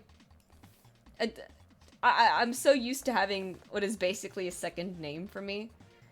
I'm so happy with my name, even if it's hard to pronounce for very young German kids. Real. Again, it's not that my name is hard to pronounce, it's just, you have like a 50-50 shot of getting it right. and that's all it is, right? And I'm okay with that. It's like, well, it's kind of funny. The only thing that really sucked about it, you know those like little like keychains that like they'll have like names on it, and everything. I was one of those kids who never got their name on there, is the one thing. So it's like, Johnny would always get his, Clive I don't think would get his all that much, but he didn't care too much for those. But I always wanted something with like my name on it, so it was just like, man. I do often tell people to say the male version of my name since it's much easier to pronounce. Say I feel your pain. The unique name club, let's go. We're all making our own custom keychains with our names on it because that was something we never got to experience. Actually, the scale should go this way. They're all supposed to be like pointing down towards the stuff. There would be keychains close to my name, but not the name exactly, yeah. I think when I got them, my mom would always be like, oh, Kyra, you're like a princess, so you can get the keychain that says princess on it. And I was like, yay! Oh my god. Maybe my childhood is just, it's not sad, but it's like full of these like really like funny, sad kind of moments, and I think I wouldn't change a damn thing. It's so funny. It's so funny to recount the tales.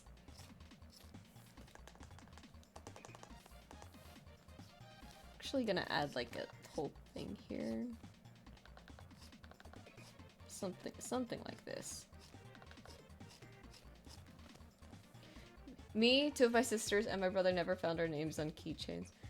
Isn't this club my RL first name? Isn't in this club my RL first name is really common. That's, I mean, it, you know, it's common for a reason. It's not like a super exclusive club thing. It's just kind of funny that like there's just like a group of people who will never see their names on things because like nobody names their children this. But yeah. And that is crazy though that like all four of you, if I'm counting right, never like found their names on keychain chunky. Mine is common but not in Germany. There's not a lot of Stevens here. That's crazy. Yeah, but they just come to the States and that's like the only souvenir you need. It's got something with your actual name on it. I gotta remember to drink the orange juice. Bring this down to like 5 sides actually.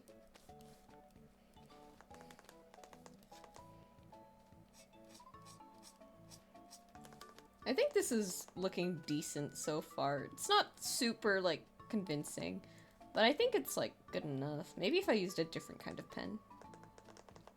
Or brush, I guess.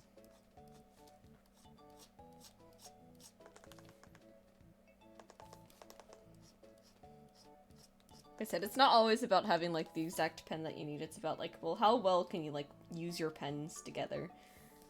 Sumi might actually be a lot better for this. Let me try erasing some of these. No, it's... I would need to deal with the opacity stuff, but I think acrylic is just gonna look better. There we go.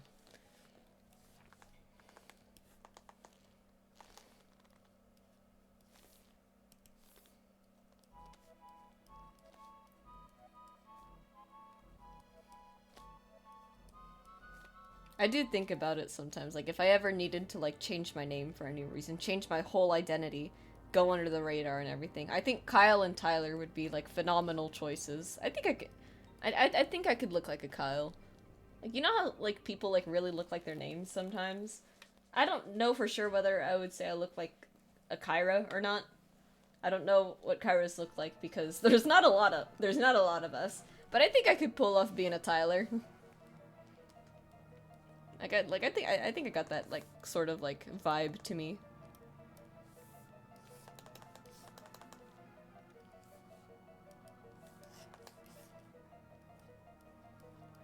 Maybe one day I'll make like super secret content and then like that's the name that I go by when I make that content. Actually, if I group up the scales like this, it looks way more realistic. There we go. That's the effect that I want to get.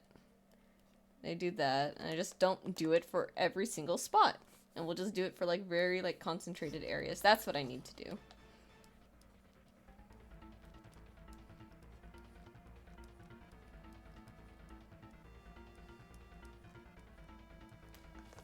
Yeah, that's infinitely better. I could have sworn this was on the other side, but I'm not gonna ask questions. I'm a little stupid sometimes. We'll just do like these concentrated like patches of scales, and that's gonna be like, I think, way more like efficient to what I'm trying to do here. We'll put like maybe some like loose ones, but just not too many. I think this is, I want to say this is looking right about right. You're the only Kyra I know, so you're down the benchmark. I'm like the only Kyra that like a lot of people know, which is hilarious. Because again, it's just not that common of a name, and maybe if I was in Japan, I think it would make more sense. I actually do have chopsticks with my name on it. One time my mom went to Japan. I think she specifically went to like Okinawa or something. Or Okinawa? Something like that.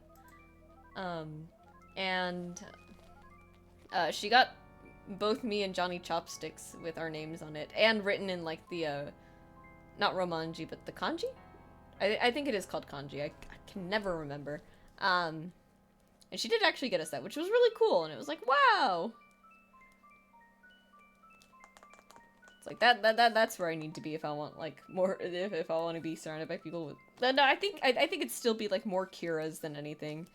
We'll just blur these a little bit, just to, like, blend them in there. How's this looking from afar? Good enough for me.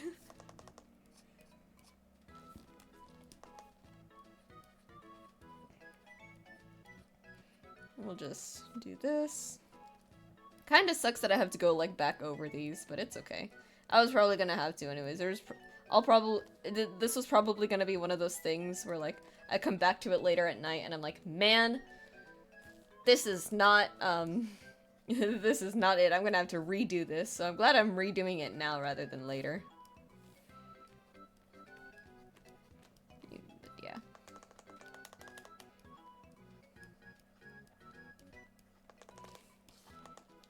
I haven't done, like, the analog inking in a hot minute, too. I should get back to that. There's, like, so much that I'm trying to do right now, and I'm just like, I need to figure out, like, what I should be doing right now. I guess a lot of it is just, like, work on this, because, like, this is your New Year's resolution, sell art at a table.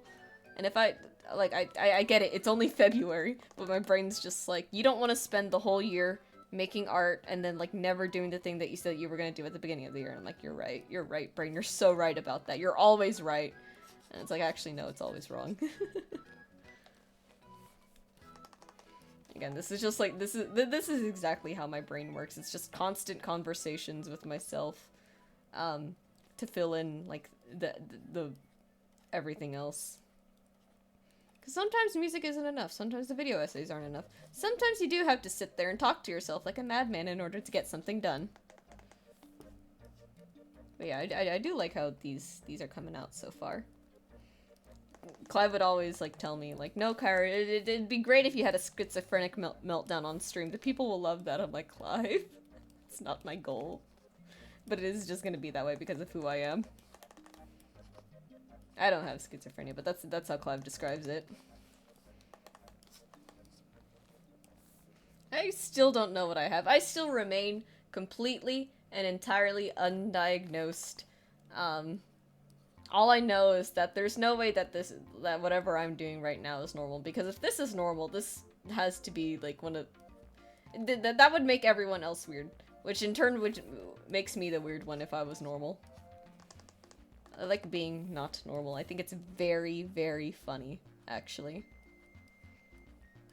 Part of me kind of wants to get into calligraphy. Before I got the Tachikawa pen, which is this one right here. This one is the one for drawing. Before I got that, you want to know what I had? I had this. Which, it's a whole feather pen set. So it actually comes with an actual feather pen and an actual, like, fountain pen. Which, it was cool.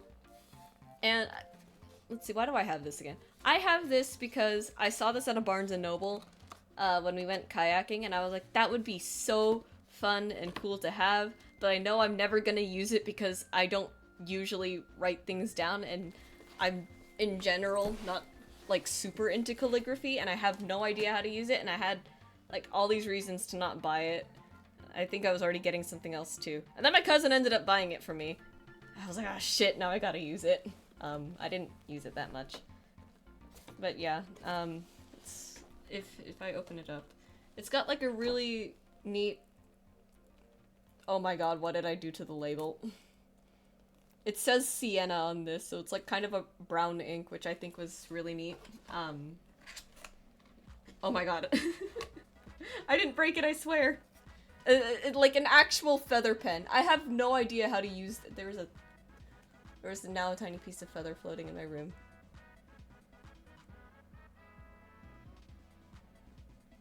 So I have this. I don't know how to use it. But thankfully it also came with like just a pen. And I'm like, okay, well I can guess how to use that at least. This is me. Yeah, I'm sure it's very fun watching me getting distracted from the thing I'm supposed to be doing. But the cool thing is that it comes with all these nibs. So like, I have no idea what the difference between any of these nibs are, but they're here. I'm holding it to the camera, but because I can't see my OBS right now, I'm just waiting for stream delay to catch up with it. I have no idea how to use them. I don't know what they're for. I still don't know how to use any of these. And I remember, like, using the pen in here to just test out inking, because I had bought some ink off of Amazon, and I was like, I'm gonna try this out, but I didn't have, like, the right paper for it. I didn't have, like, the right, like, anything for it. I even, like, bought the wrong ink. I used the Bombay Black India ink, for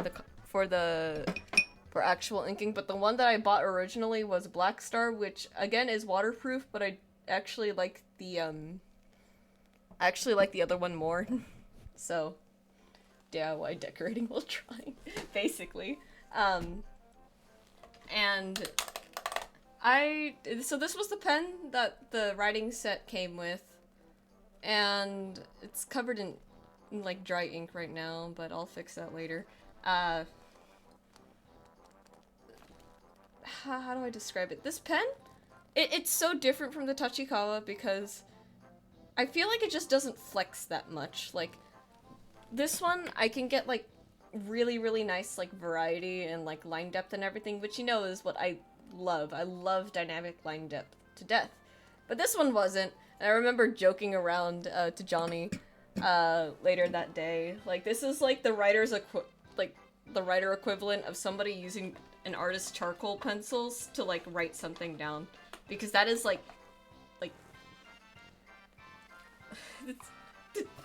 there will be people out there like, oh well, a pencil is a pencil. I'm like, it's not just a pencil, they have different purposes.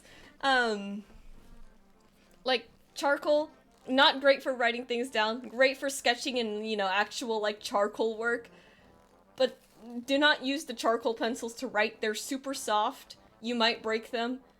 And they're just, one, they don't erase well, two, or at least in my experience, they don't erase like super well. It's like turning a drawing tablet into a notes app. No, exactly. And I'll like, I remember when I was at college, I would like see so many people with like, with like drawing tablets and stuff, taking notes, and I'm just like, actually no, that's not even the worst one. The worst one of my exes, was gifted a Wacom tablet, like an actual, like, Wacom tablet. It was like roughly the same model that I had. And you know what he thought it was? He thought it was just a really fancy, like, mouse pad. So he was using it, like if I take my, oh my god, I shouldn't have pulled it so hard. It's like if I took this right here and just on my thing, and I'm just like, you know what? I can't blame him because he wasn't an artist, but at the same time, it's like, oh my god, this is a crime. Yeah, it's still not the worst thing. Again, I say that like I didn't like use a writing pen to attempt to draw on regular ass copy paper. We call it bun paper, actually. I don't know if anyone else calls it that, but that's what we've called it. Bruh, yeah. I was just like, it had a wire coming out of it. It has buttons. On what planet is that a mouse pad?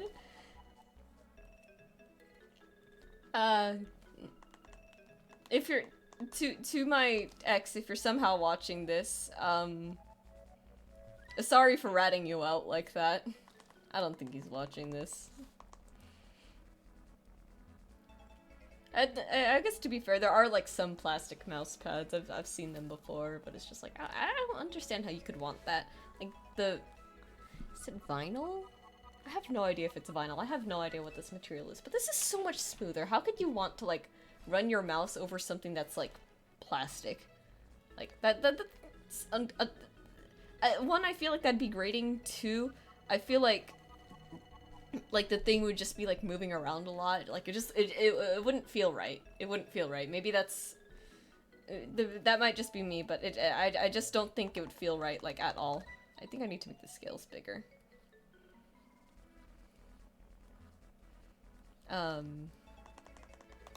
But yeah, so that happened. So again, using a tablet to take notes is not the worst thing. I did that, but you know, I also use it for actual art, so you know. It's just a really, really, like, funny thing. I bring up the charcoal pencil thing, too, because for some reason, there are charcoal pencils in the office at work. Or there was. There were charcoal pencils there. And I don't know who brought those there. But I know for a fact that they were using it to write, and I'm just like, don't.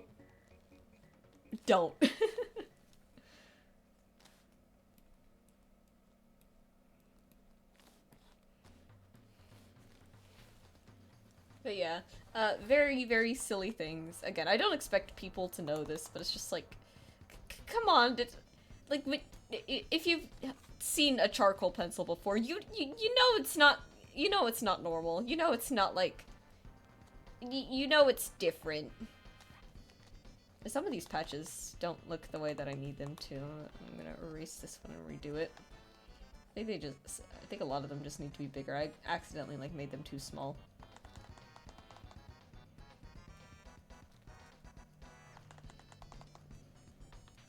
This one's just kind of like too like blotched out. This one's also like kind of bad. Oh my god. I need to get it together. I need to lock in. I need to stop getting distracted and talking about pencils. Yeah, there we go. That's something that looks a little better. Maybe I was making them too dark.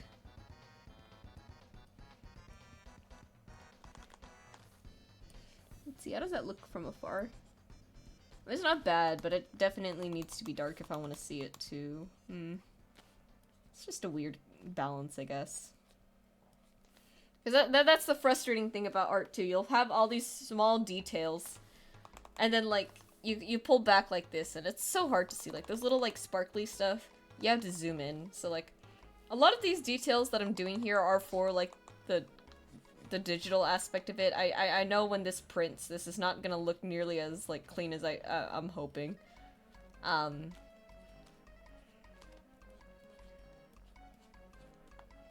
hey, it just makes the people who like actually like take the time to zoom in and everything just all the more like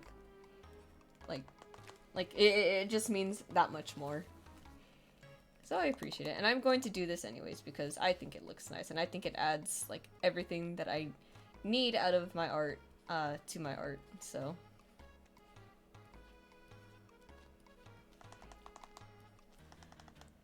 if we're just doing scales for the rest of stream, I'm so sorry. Let's think of like some funny scale talk. How about that? Actually, those ones can stay. I liked how those ones look. Let's see. So I've said before, I was in band. Band is hilarious. The whole thing about like music and everything is that like when you learn music, you just kind of have to learn your scales, because that's what all music is comprised out of at the end of the day. Scales on top of scales on top of scales, and stuff like that. And so that was like the most important thing to learn, right? Now, band is different from orchestra in that there's a thing in music called the circle of sharps. Oh my god, I forgot this is the clipping layer. Let's turn that off for a moment. We have a thing called the circle of sharps and flats. So there's, oh my, hang on, let me choose something thinner to illustrate my point. C natural is right here at the top of the circle, and if you go this way, you add increasingly more flats to your song. If you go this way, it's sharps. So bands operate on, to my knowledge, orchestras are on this side, right? Like if you're playing your string instruments, this is for orchestra, and this is for band. And my favorite thing in band is that like, because we work so much over here, there's a lot of like scales that we specifically like play, because that's like the most common ones for us. One of the most common scales that you're going to play is the B flat scale. When I say that the pitch of B flat is ingrained in my head, I mean that in like the most literal way possible. I can't sing it right now because my brain is too busy like talking about B flat rather than imagining it. But there comes a point in band where you're like there, and you just hear something, and you're just like, oh wait, I know what key that's in, and then you play the key, and then everyone else around you is like, what is wrong with you, you psychopath? And that is something that I got hilariously good at. Clive is upset at me a lot of the time for when I figure out songs like right on a whim. One time I figured out like Funky Town like right in front of him, like without giving it like two thoughts, and he just looked. I watched him like slam something on the counter, like, can you stop doing like whatever it is you're doing? I'm like, no, I'm not going to stop. It's also to the point where Johnny comes to me sometimes asking like, Kyra, what key is this song in? But the thing with him is with when Johnny asks is that he plays guitar, and the way he does guitar is like it's more chords than anything. So I can't hear chords, but I can hear I can hear notes. So when I say I can hear B flat, I mean I can hear the note B flat, not necessarily the key of B flat. So that's when I had like the whole music theory talk with him, where I was like, okay, well here's generally how you can tell like what key a song is in.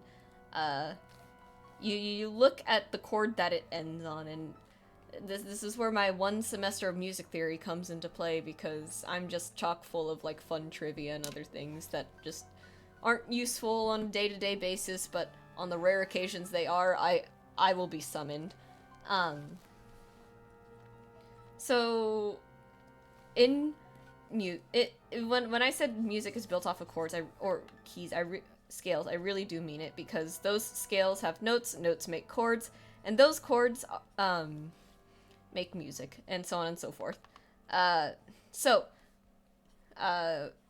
There's a word in music theory called diatonic, and that basically means that these are notes native to a key.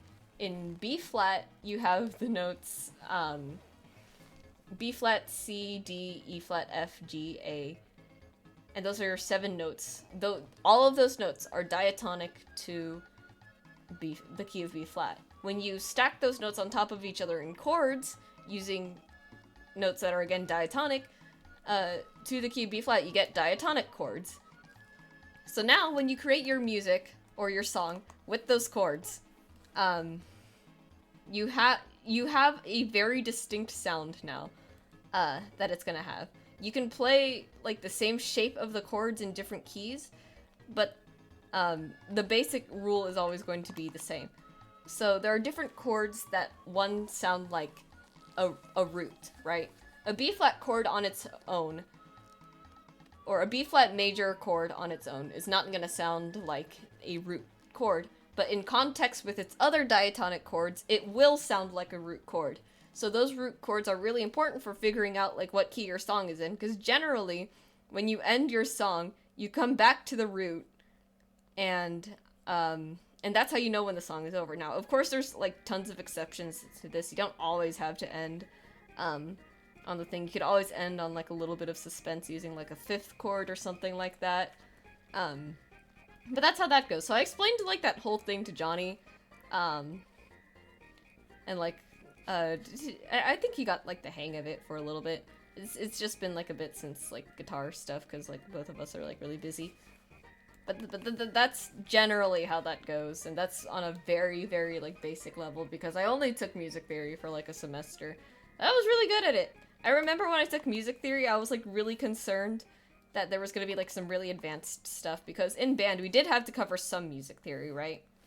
Some of that being like a lot of it having to do with intonation, because of course it was. And I thought the music stopped for a moment. And there's a whole thing where it's like, yeah, if you're playing a chord, yeah, all the notes can be in tune, but if you want the chord itself to be in tune, you have to play some notes out of tune so that the chord itself can be in tune. And it was the most confusing thing in the whole world, because it's like, why is music like this? Why did the laws of physics have to be so dumb sometimes? And I thought it was going to be a lot of that, but then I got there, and the reason why I took music theory, I think, was because I was missing like an elective or something for my GEs, and music theory still didn't count towards any of it, but that's besides the point. I came in like a week or two into the semester, and I was missing a prerequisite for that class, and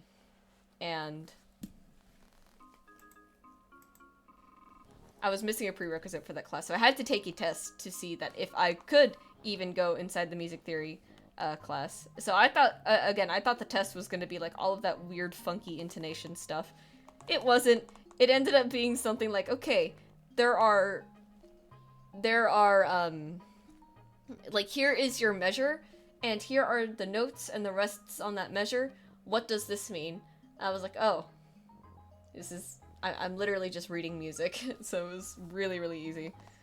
And I passed that class, like, with flying colors. It really did help to, like, be in band and, like, be there, and it's like, oh, now I understand why some of this was the case. So I have all of that now. Granted, I don't know anything about composition. As it turns out, I have a pretty shitty, like, sense of rhythm, and by that I mean, if you asked me to come up with, like, a melodic, like, line in music, I could not do it. I could come up with a chord progression, that's fine. I can't come up with, like, any kind of, like, melody, which, is tragic, because I would love to, like, compose my own shit sometimes, but I'm not good at it. So, that was a whole thing. That was a whole, like, semester that I took in college, because I really missed band. I really did love it in high school. So some of the most, like, fun memories I had was that. Let's see. How is this looking so far?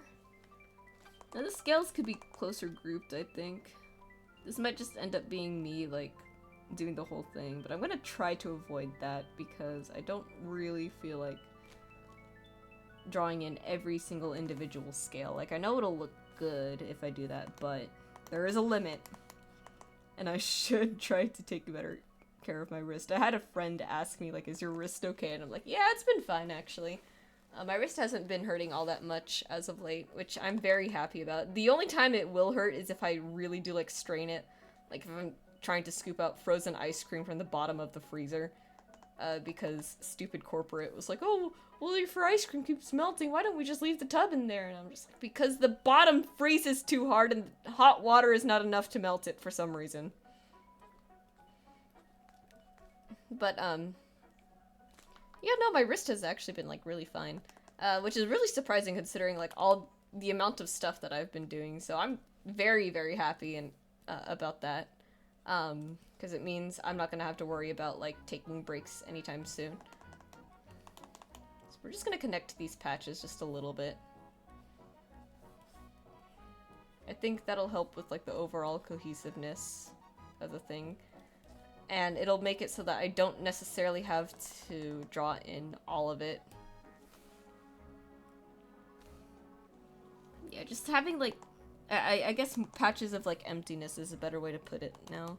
Because like the scales are pretty big, but like if I just pick and choose the spots where I put the scales, it's not too bad. I think it's looking alright so far. It's a shame that when you come out like this, you can't see it super well, but when you zoom in, it does like look the way that I think it needs to.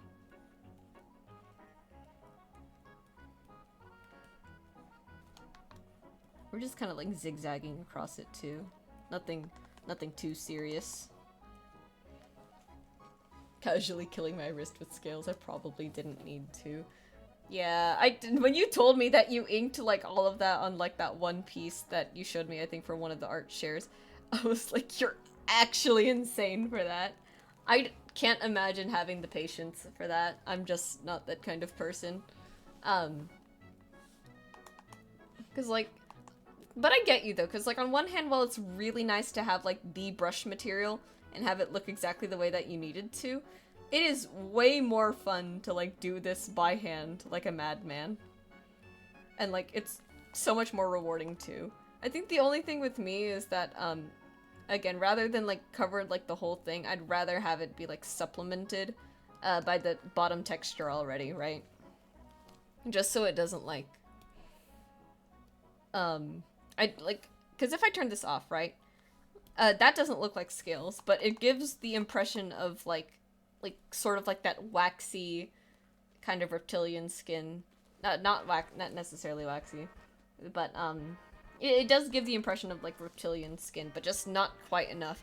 It's when you supplement it with like everything else, I think, where it really starts to like look like actual scales and everything. Very true. Thankfully, the ones I'm doing now are on a preset snake scale since I have to get them done before I'm just adding some renderings. So that's really good to hear. See, that's like the smart thing to do. This is the fun thing to do. That's the artist's difference. Again, some people I think really want like a brush for like everything. It's like, oh, I need to find a scale brush for this. You don't need to. No shame if you do, because, like, I get it. It's, like, annoying, and it's a lot, and it's time-consuming, and sometimes you do have to get art out on, like, crunch time and everything. But again, I think when you find, like, the right textures, and then, like, the right way to, like, supplement those textures with, like, other brushes, it works out fine, right? Like, this is not bad, and then, like, when we get to the other parts of rendering, when we get to, like, the highlights and stuff, you're still gonna be able to add, like, stuff on top of that. So this isn't even, like, done yet. Like, when I'm done with the scales, I still gotta go back in, and I still gotta, like, add the shadows and add the highlights, and continue to make it look the way that I think lizard skin is supposed to look. I've always wanted a reptile. I really like reptiles, actually. I don't think my parents want them, because it was either they're really superstitious about it, or they really, really don't like reptiles. It was one of the two. But I really like them. I think they look very goofy. I think they have, like, very, very funny eyes, and I think, like, I like how they wiggle around. There's nothing wrong with scale brushes, I just prefer to do them by hand so I can do accurate individual scales on different creatures. Yeah, that's also another, like, really good point. Because, like, while brush materials like that are really good, inevitably you're gonna get, like, one of those, like, inevitably you're gonna have to draw, like, one of those, like, weird angles, and it's just, like, let me just, like, go in here by hand real quick. Let's see. Now, if there's any brush that I think every artist should have, it is going to be it's really just this the acrylic brush from Medibang. It is so unbelievably versatile. It renders hair, it renders clothes, it renders fur, it renders feathers, it renders just about anything that you want it to, and you can always like change a bunch of settings on it. And it works so unbelievably well. Like this brush, I will die on a hill for this brush. Like Medibang may not have the biggest brush library in the entire world, but oh boy, the brushes that are on here just work so well. I think it is important for artists to actually work with like a limited like brush supply. I think it would like teach them like, hey, here's how you can do this with only this. Because I don't know, it feels way more rewarding to me that way. I think maybe it's a, I don't know, just a thing, just a thought. Yeah. This is looking alright so far. We're almost down to the bottom there, and it's 135 here. So, yippee!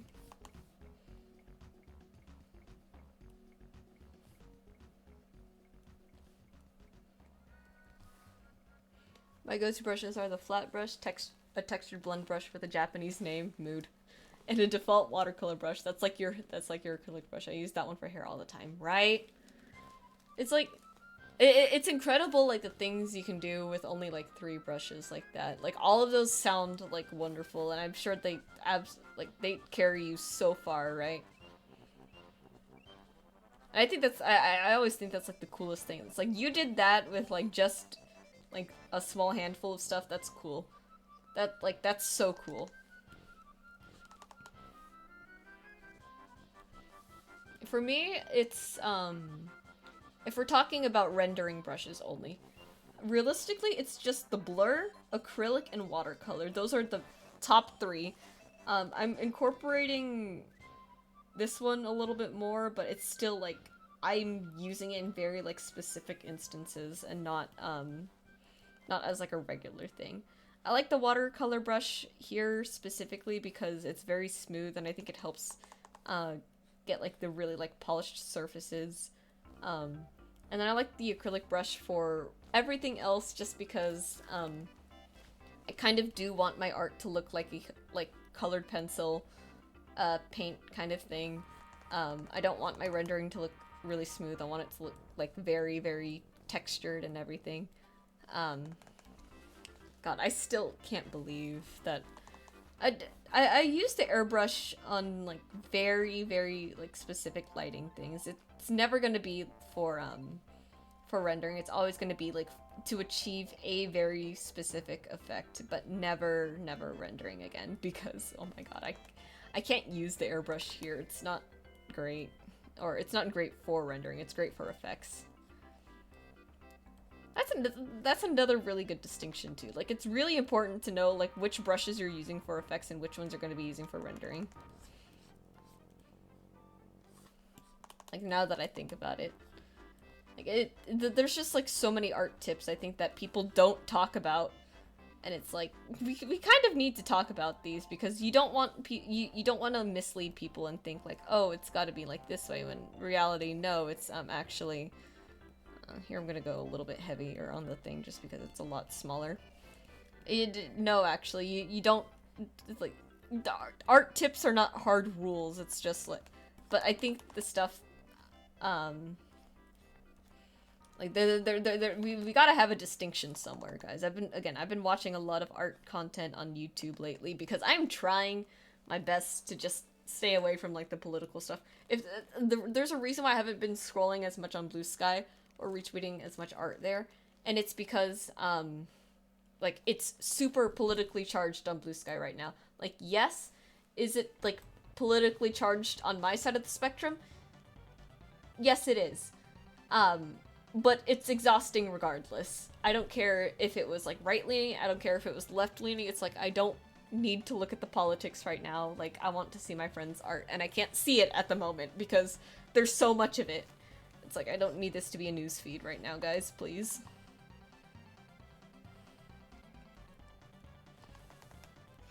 But even still, I'm still happy to use Blue Sky. I think it's so much better than Twitter. I was telling a customer about it last night at the game store because I was there to run D&D again. No one showed up. Because he was saying, like, yeah, I've been seeing quite a few political posts on my feed, so I just mute certain words to avoid that crap. Yeah, that's probably smart. I'll probably do that after stream. But anyways,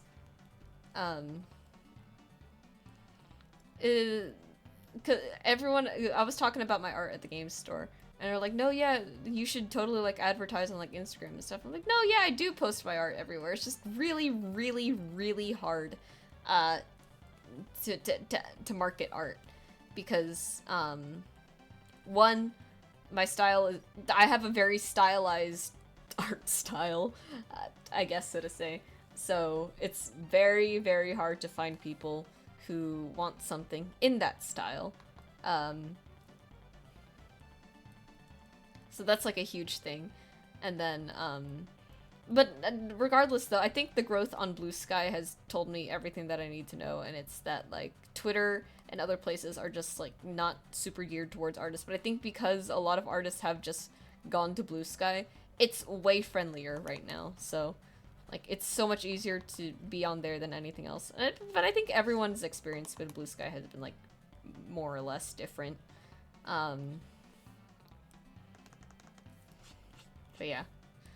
So that is all the things. Again, if I remove this, it does make quite a bit of a difference. So that's a nice little, like, confidence thing there. I'll always be checking that, I think. I think that is another, like, really good art tip at the end of the day. Turn your rendering on and off and zoom out and look at the whole thing. Like, because if you can see the difference, then I think you've done, like, a genuinely, like, good job at, like, doing what it is that you need to do. If you can't see it all that well, maybe you could have, like, skipped that step. Now, could I have skipped that step for one of the sparkle, like the tiny stars in here? Yes. It's not that big of a difference, and I'm pretty sure I turned the opacity down on them a little bit. Yeah. But it's it's really just about, like, can you see, like why your rendering might not look as strong as you want it to. It's like, you gotta zoom out and check it sometimes, so I'm just gonna keep doing this, see if I can find spots where I need to darken some things a little bit. I think up here I'll do, like, this one. Yeah, all the difference. Just, even though they're small details. Turn your layers on and off again. Try blowing inside the cartridge. Oh, hello? Hey. Yeah? Hi, Dad. There's salsa in the fridge, who she said? It's Johnny's. From where? He bought it from, Harmony. Where? From Harmony, you know, we said that one of our coworkers, she sells salsa. It's very good. Oh, okay. You can buy it anytime? I'll have to ask Harmony that, but yeah, she said she's trying to start a business with that. Okay. Was my dad off camera there, guys? I'll feel a little bit bad putting my dad on the internet without his permission. I just didn't expect him to come in here. He was on camera. Oh well. Sorry, father. It's okay. I'm sure it's fine. Man, now I have to try that salsa. I'm gonna have to try that after stream. Alright. Let's keep working on, like, this sort of frame here, because I think that will be good. But I'm actually gonna put that layer below the scales, because we're going to render now. We're going to actually put shadows. And that needs to be a little bit darker.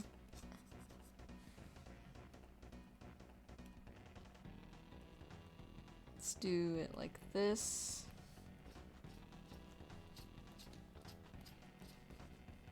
I'm gonna lose a little bit of it down there, I think, and I think I might just have to, well,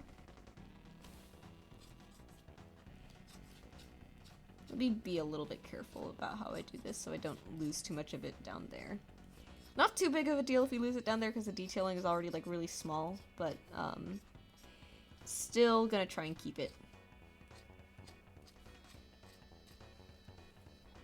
I was drawing so I didn't see him, don't worry. Okay, good. Yeah. I think my dad is a very silly guy. I think what's always interesting is that, like, I think me and him tend to butt heads a little bit, but we're very, very similar. One thing that I noticed about my dad is that he really, really likes fruity drinks like me. I always like to go for like raspberry iced tea whenever we go out. I'm not too big on soda most of the time. And I noticed that when I started getting tea, he started getting tea, and he was like, "This is really good. Are you gonna get tea, Kyra?" I'm like, "Yeah, I can get tea." He likes the mango smoothies at McDonald's. Again, I don't like mango. Here's the difference between me and him now. I love citrusy fruit. I love sour stuff. I'm not, like, everyone's always so surprised when I say I'm not a huge fan of mangoes. I think they're too sweet. I think they're too sweet. I really like tart fruits. I like sour mangoes, like when you don't let them ripen all the way. I like those, but I don't like sweet mangoes. I want them sour. I like them with a little bit of shrimp paste. My dad does not like sour fruits at all. He doesn't like lemonade as much as I do. I think he wants his oranges like really sweet. But that is something that I've noticed about him. If there's one fruity drink that both of us can agree on, though, aside from the raspberry iced tea, it is what's it called? It is this strawberry lychee ice cream blend that we get at a share tea. It is so good. It is so tasty. He keeps asking me to buy it for him. It's so funny. That's fair. I used to hate mangoes, but I eventually started to like them again. I'm okay with some sour fruits, but only once in a while. Yeah, it's not that. Yeah, that's fair. Again, it's my taste. I love sour stuff. I've always loved sour stuff when I was a kid. I remember my first time drawing a Granny Smith apple. I was so happy. Like, I was so giddy. I was like, oh, it's tickling my mouth. I was in like kindergarten. I really, really like sour fruits. I didn't like pickles at the time, though. But I like pickles now. I wouldn't necessarily eat them by themselves, but I can tolerate them on a burger now. So, yeah. Yeah, pickles. I like this music. It's very nostalgic. I've never played the original Mario RPG, but I do know they remade it for Nintendo Switch. That sounds so nice. Goddamn. Yeah, the strawberry lychee ice cream blend. And the cool thing is, so it's like a strawberry drink with like ice cream in it, obviously, but the lychee comes from like lychee slices. It's like kind of acting like the boba. It's so good. I love it so much. I still remember trying a lemon for the first time when I was little in high school. Everyone else made faces while I was just there vibing with it. No, right? Like, I'm completely there with you because I was that same kid who was just there like, what do you mean this is sour? This is delicious! This is great! Alright, and then I'm gonna do the highlights with that sort of crayon again. Because I think that'll help just a little bit. Put this on an add layer and then just very lightly pass over the thing. I don't need all of this to look like super strong, but I do need like a very specific effect, and I think it's gonna help a lot more if I just like scatter this onto the thing as opposed to like brush it on there with the acrylic.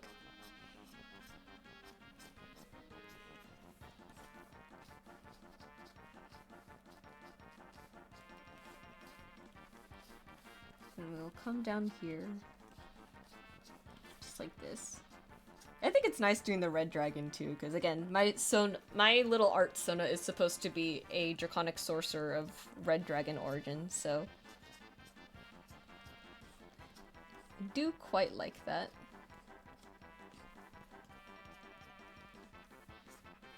Let's see, put this down. I should make a fur Sona at some point. Like, not necessarily a furry, but I would love a fursona. I just don't know what I'd make it. I think a scaly would actually be really cool. I'm not sold on the idea just yet. I gotta find the right animal. Johnny always loves to make jokes like, can you make a shrimp into a fursona? And Clive's just like, like, I'm too tired for this. It's so funny. But I really do like it when, like, you use more, like crazy and unique animals for fursonas. I think it's really fun. Alright. I think that's looking good. I think the last thing is that I'm gonna add, like, another, like, sort of thing, but in white this time. But do I want to use something else? If I tried this... It's a bit... Okay, if I do it on, like, a smaller scale, I can just... Haha, smaller scale. Just, like, very... I'm not gonna put it more towards the edge, because the edge is gonna be bordered in white, and then I'll lose it.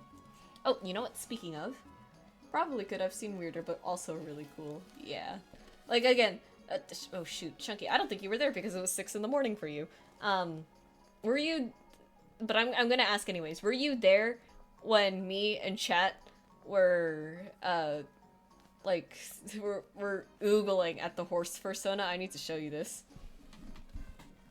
Because I may say horse, and maybe that sparks, like, a little bit of concern for you.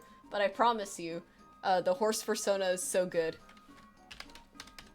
There's a character in this obscure Netflix anime that I watched, who can turn into a horse guy, and he's so fine. Here we go.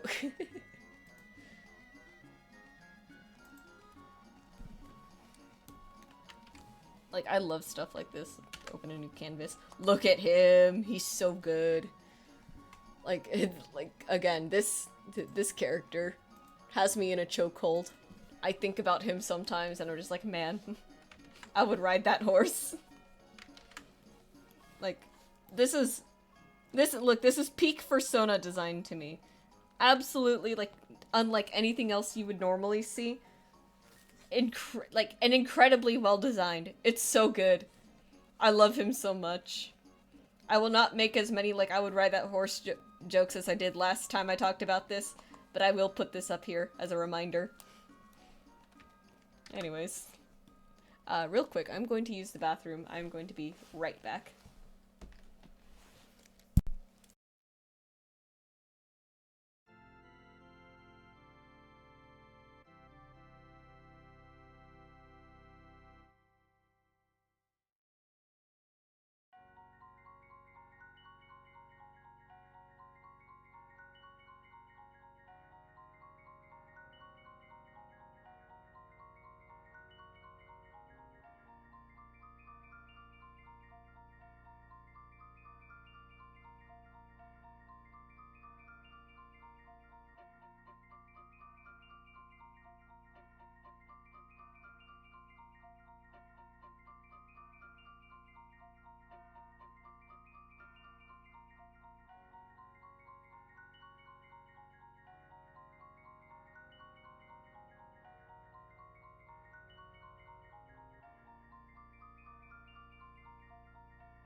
Guys, there we go. Guys, Butters is upstairs. No, who's misbehaving? What are you guys doing? Quick, hide the booze! No! Kira, cats can't have alcohol! It's bad for you!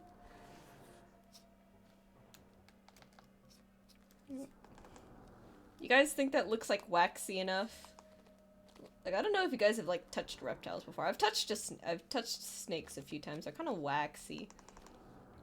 That's the impression that I get. Oh my god, you guys are such gremlins. Speaking of gremlins, Butters is upstairs. I tried to get him to come in here. I don't think he wants to come in here, but Jimmy was looking at me. I love Jimmy so much. He's so, like, how should I put this? If Butters looks like an innocent toddler, like 99% of the time, Jimmy's eyebrows always make it look like he's judging you. He's always so, like... And then, like, it's even better because, like, his hair hides his eyes most of the time. So you just see, like, his very, like, neutral face because, you know, he's a dog. He can't really, like, emote that much. But it's so funny. Anyways, I'm leaving my door open just in case one of the bubbies wants to peek in here. But yeah, I love my dogs. They're very funny. Do I have any funny butter pictures? I wonder. Nothing too, like, stand out, but they are very cute. But yeah. I feel like I was talking about something before this, but I can't remember! Teehee.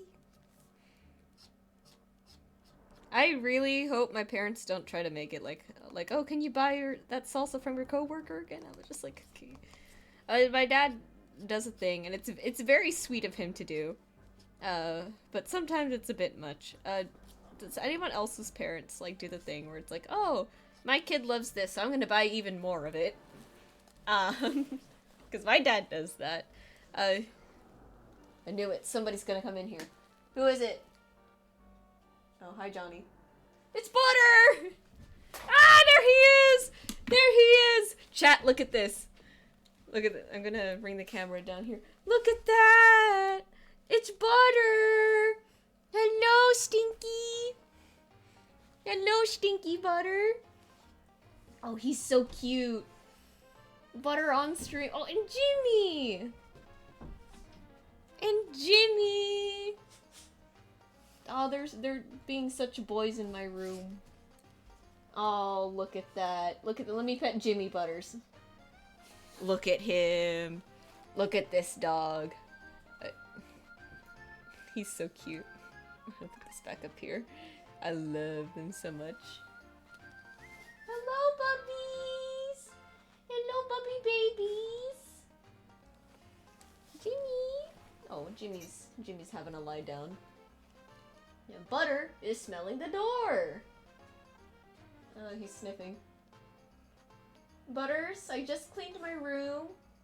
Can you promise me you're not gonna pee here? Oh, I think Butter wants to go out. Butter wants to come out! He's gone now, but Jimmy's still here. Right, Jimmies? It's so cute. You know, Butters used to do a thing about a year ago. He would wait for it to be really, really late at night. And he would wait for it to be really late at night. And he would come up to the door, like, with his eyes and everything. He's, like, brushing his nose against there to, like, knock. And he's there. And we're just playing with him in the hallway. One time I put a pillow out for him on the floor, and he just lied down on it. He's like, I'm so ready to sleep up here. Like, I want to sleep upstairs too, guys. It was so cute. And then our dad woke up, and then he got mad at Butters for sneaking upstairs. And he's so quiet about it too. It's so funny. He still kind of does it to this day, but he won't, like, he doesn't really, like, risk staying up here for that long. How are you, Jimmy? Jimmy's giving himself a lick. Yeah. Okay, so we got about 30 minutes left of stream. I'd say we got good progress. This is definitely faster than the Druid one. The Druid one was, like, kind of, like, crazy. Because it was, The druid one was kind of crazy because there was like a lot of like really fine details and like leaves and branches and the acorns and everything. So it was like, man, this is taking forever. And then I had the mushrooms too, and it was like, oh my god, why did I do this to myself? Oops. Alright, so I think the white actually ties it all in there. It really gives it like that weird like sort of like sheen to it. Because like, I'm finishing up my current piece now, so I'm happy. Oh, that's great. I can't wait to see it. I'm gonna have to like scroll through all the shenanigans on Blue Sky to see it. Yeah, so that's the one part of the dragon wing done. We should probably get to the other part now, huh? So I'm gonna put a new layer here, because I think this is all big enough to be grouped. We'll just shift. And then we'll name this, like, what should we name it? Wing frame? Wing skeleton? I'm gonna say frame, actually. I think that makes more sense in my head. Probably not the actual, like, anatomical term that you would ever use for it. But it's my stream, and I get to choose the mental breakdown music.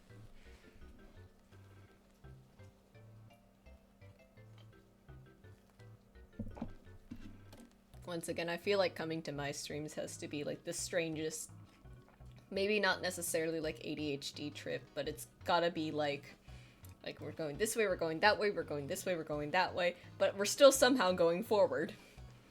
So, at least I can say that about myself. So we're actually going to... It's kind of tattered down here, so I'm gonna erase, like, some of the stuff down here, just to...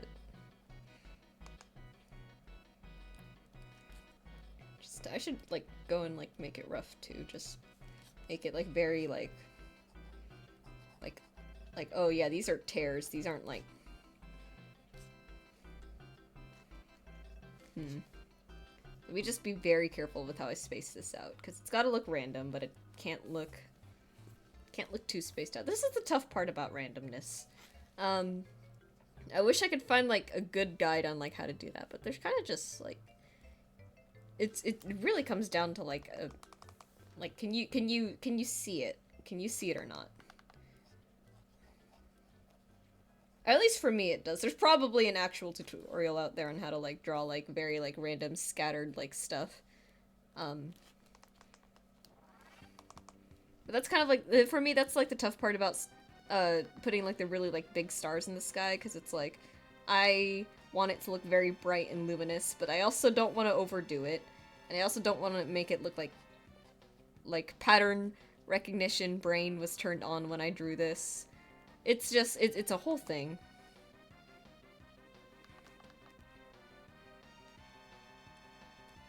Do something like that.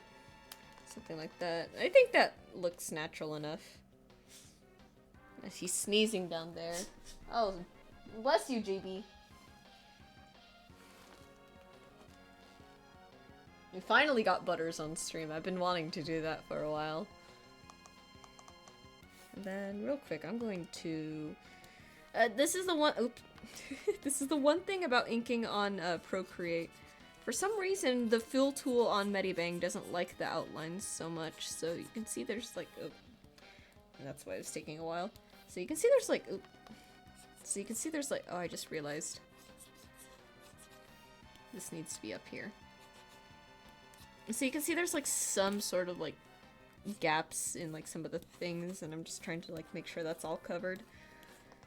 I would have made these templates on these dice templates on Medibang, but to my knowledge Medibang doesn't have like a snap to grid feature, but Procreate does, so I did those there. And I think I had a much easier time doing it there than I did anything else, so yeah. Okay. How do I want to do this next part? That is the question.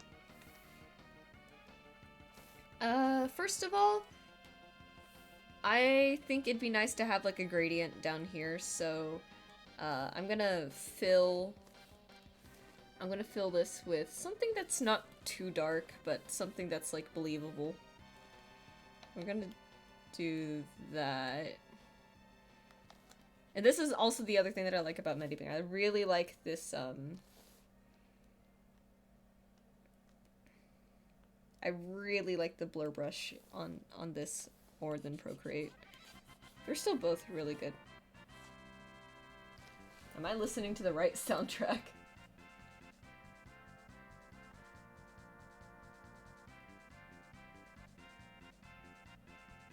Imagine if Final Fantasy came out. Oh yeah, that's right. Square Enix did work on this. That's... Oh. 'Cause I was like, that's not... that's not the usual fanfare. Yeah, the fill tool does that as well in Clip Studio Paint. I'm pretty sure there's a way to fix that, but I can't remember. I know for me... I think I did the wrong gradient thing. Oh well. I know for me, the fill tool on Medibang has an expand thing, and you can always like have it close gaps and stuff. I have no idea what this tolerance or anti-aliasing does. I don't know what these two buttons do, but I do know what these two buttons do. This is the expand. You can have it like push outward a little bit more. And this goes pixel by pixel, so it's really, really useful for stuff like this. I just kind of forgot to turn it on. But it's okay. I usually like it to just expand by 1 pixel anyways. I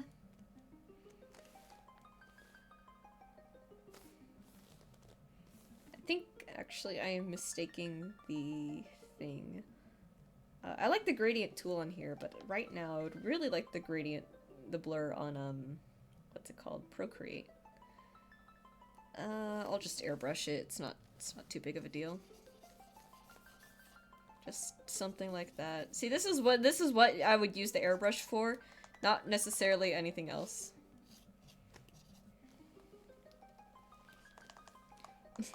You know, it's funny to imagine, like, you remove the clipping on all of these and, like, it all goes to shit. There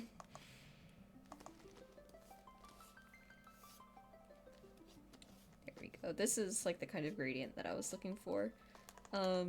This is how I used to render, like, my old stuff, but, like, I wouldn't really put the color nearly as dark, which was such a huge blunder and mistake on my part. It looks so much better, if I just push the colors more. And then how do I want to do like this darker trim at the bottom? Let's see. Let me think. I could just use this again, but I don't feel like using that again. And I also feel like making it more like this as opposed to just straight like gray or black. So...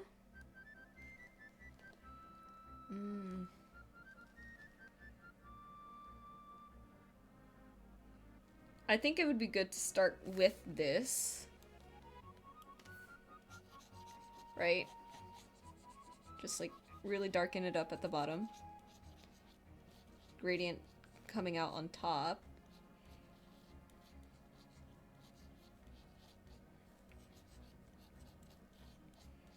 Hello, Wizards of the Coast. Can I illustrate for you guys yet? No, I don't know if I would ever do that. And then, I'm going to take one of these, the acrylic brush, and just, cause I want like the way cause it reaches out, like it kind of like comes out like a, like it really does come out like a paintbrush. I'm calling it a day. Thank you for the stream, and until next time. Oh, of course, you have a good night, Kira. Hope you sleep well, and thank you so much for coming. Because it kind of pushes out like this, so I'm gonna do something like this, just to, like, the shape, like, we're gonna combine the two shapes of the brushes, essentially. That's the goal. I don't know what I'm talking about. Guys, don't take advice from me. I can't imagine it's actually good advice. I can't imagine this advice is actually, like, useful and conductive for anything. I feel like a lot of stuff that I spout has to be like a lot of artists like, oh, I already know that. You're just repeating things that, like, I heard in art school already. And I'm just like, yeah, but I never went to art school, so I didn't hear it. And a lot of self-taught artists might not have heard it before, too, so probably a good thing at the end of the day, but still, I probably sound like a like a strange, like sort of rambler in a sense.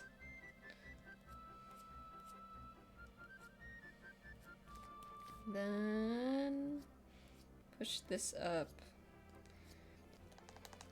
You guys see the effect that I'm trying to go for here, right? I'm not crazy.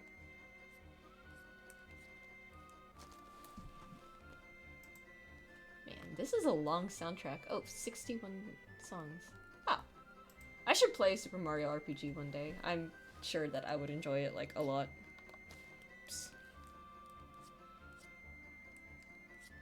I know Johnny played it. I think he said the remake on Switch was, like, really good. So I'll see if I can make time for it. I haven't opened my Switch in, like, forever, though. I know something that I might want to do on stream is, like, update my living dex on Pokemon Home, because I do have that. I do have a living dex. It's just not updated at the moment.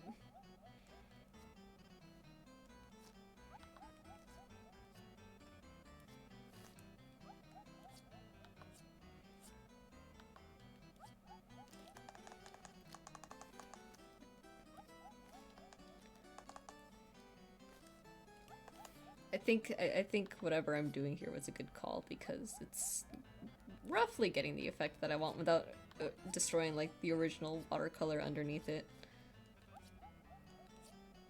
Oh, hi Jimmy! There he goes, lying down at the front door. I'd open the door. I'm starting to see it. It kind of looks like the wings were burned to me, which is a nice touch. Yeah, that's exactly, because let me pull up the reference image that I'm looking at again. I let Jimmy out of my room, but he's being... I know he's just waiting for Johnny to come out of the bathroom. And I'll move this up here. Like, this is kind of what I'm going for. Not the exact texture, because there's no way I'm gonna be able to replicate that. I have no idea how. But this is, like... this is, like, what I'm going for down there. And you could... I could have just, like, not put the acrylic over it, but I think in order to get like these sort of like this swooping sort of like look, I have to put the acrylic brush because the other brush is just too round, if that makes sense. Yeah, it is neat. I like that detail too. It is cool to think that the wings are a little scorched or something. Jimmy is so sleepy down there.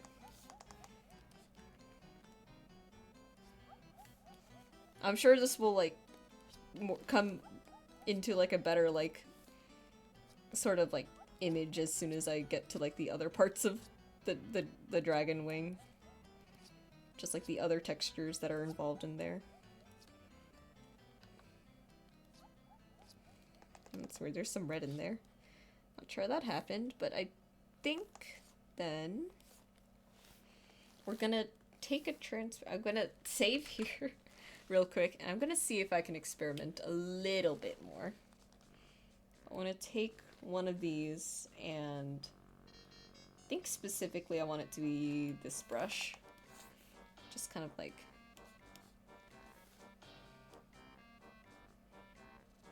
What layer am I on? There we go. Oh, what layer did that get on? Oh, shoot. Oh man, that's why. Okay, it's okay. Yeah, no, it's okay. It's fine. It's fine. It's fine. I won't think about that little hiccup there. I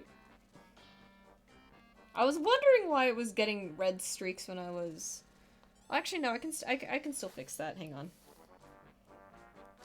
We'll just turn this off. Like you guys see, like what happened here, right?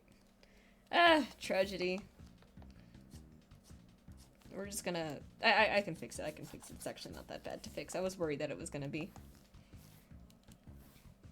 Let's see, what time is it? It's 2:13. Alright, so we got about 17 minutes left of stream.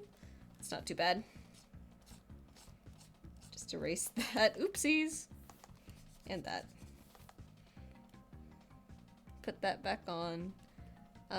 When I deleted the layer, it moved me up there, and I just didn't notice because the folder was closed. Okay. Oops. Wrong brush. If it's not the wrong layer, it's the wrong brush.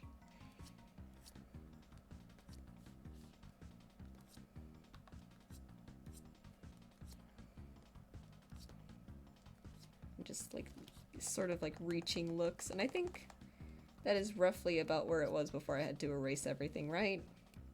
It's like mostly there. Alright, so what is the next thing that I wanted to do? That is a great question. Oh, I should get this thing up here. So I think the claw should look very, like... It's obviously gotta, like, look rough and weathered and scratched and everything, right? It's a dragon. So... First of all, I want to use this again. Just make it look very, like, schmah. And then, like, blend it with some other colors, too. That should help it a lot. And then that's gonna be that first clipping layer. Now we can move on to the next one. I'm gonna start up here at the claw. I want there to be some lighter parts to it that are just really, like, banged up and scratched up. So, if you actually... hang on. Okay, lighter. If you take it like this and you just... Something that looks more like scarring and stuff. I'll do the same sort of thing on, like, the skin here, too. Because I actually forgot to do that. Oopsies.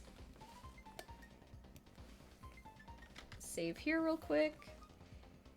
And then let's see. How do I want to do the wing membrane?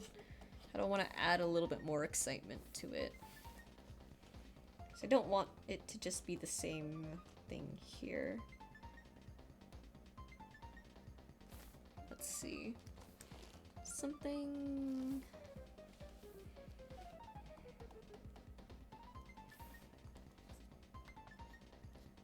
Something light like this, I think, coming out of the gradient would be good. So I have this... Let's do this too. And then...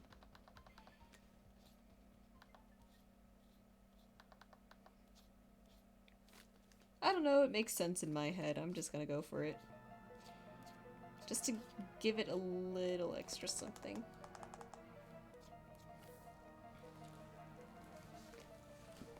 And then... I think now we go for rendering, but I think the rendering is gonna happen on this layer specifically, so... Move this down, make it pretty dark, and then... No, it's gotta be something more like this, okay.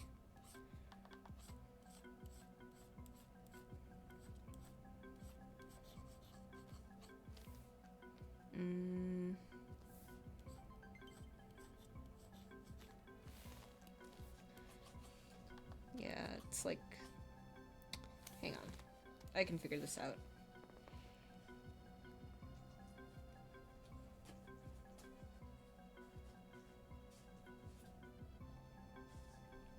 I know what I need to do. Okay, so let's take all of this down here. Paste, merge, and then clear. Are you almost done, thing? Almost. My parents are calling me. I should probably just call it early. Okay. And then now we can move this up here and then another layer over here. And this, yeah, that will get the shadow that we want, so. Kind of.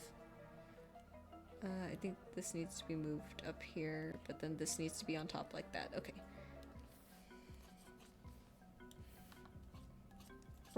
I'm gonna add the shadows here real quick, and then I'll probably call it for stream because my mom is telling me to get off the computer now. Hey. She's off of work today, so everyone wants to go out to eat, and I'm like, okay, that's fair. I would like to go out to eat too. I just don't know where we're going. I feel like... Not as a bash, but I feel like it'll be like, Cairo, come downstairs, we're gonna go eat. I always think that they've decided already. And then I come downstairs and it's like, okay, where are we gonna eat? And nobody knows where to eat, and I'm just like, okay, that's fine, that's fine. It is fine. Then... I want the shadow edge to be like really like up against these things just to give it like a little bit of depth. That's what we're going for here.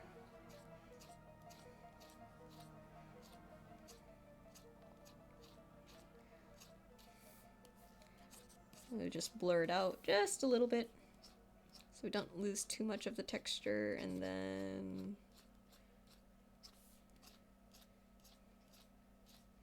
just reapply it a little bit actually, and then I think that's looking pretty decent. We'll add highlights another time, I think. For now, my parents are telling me to get off the computer, so I'm going to do exactly that.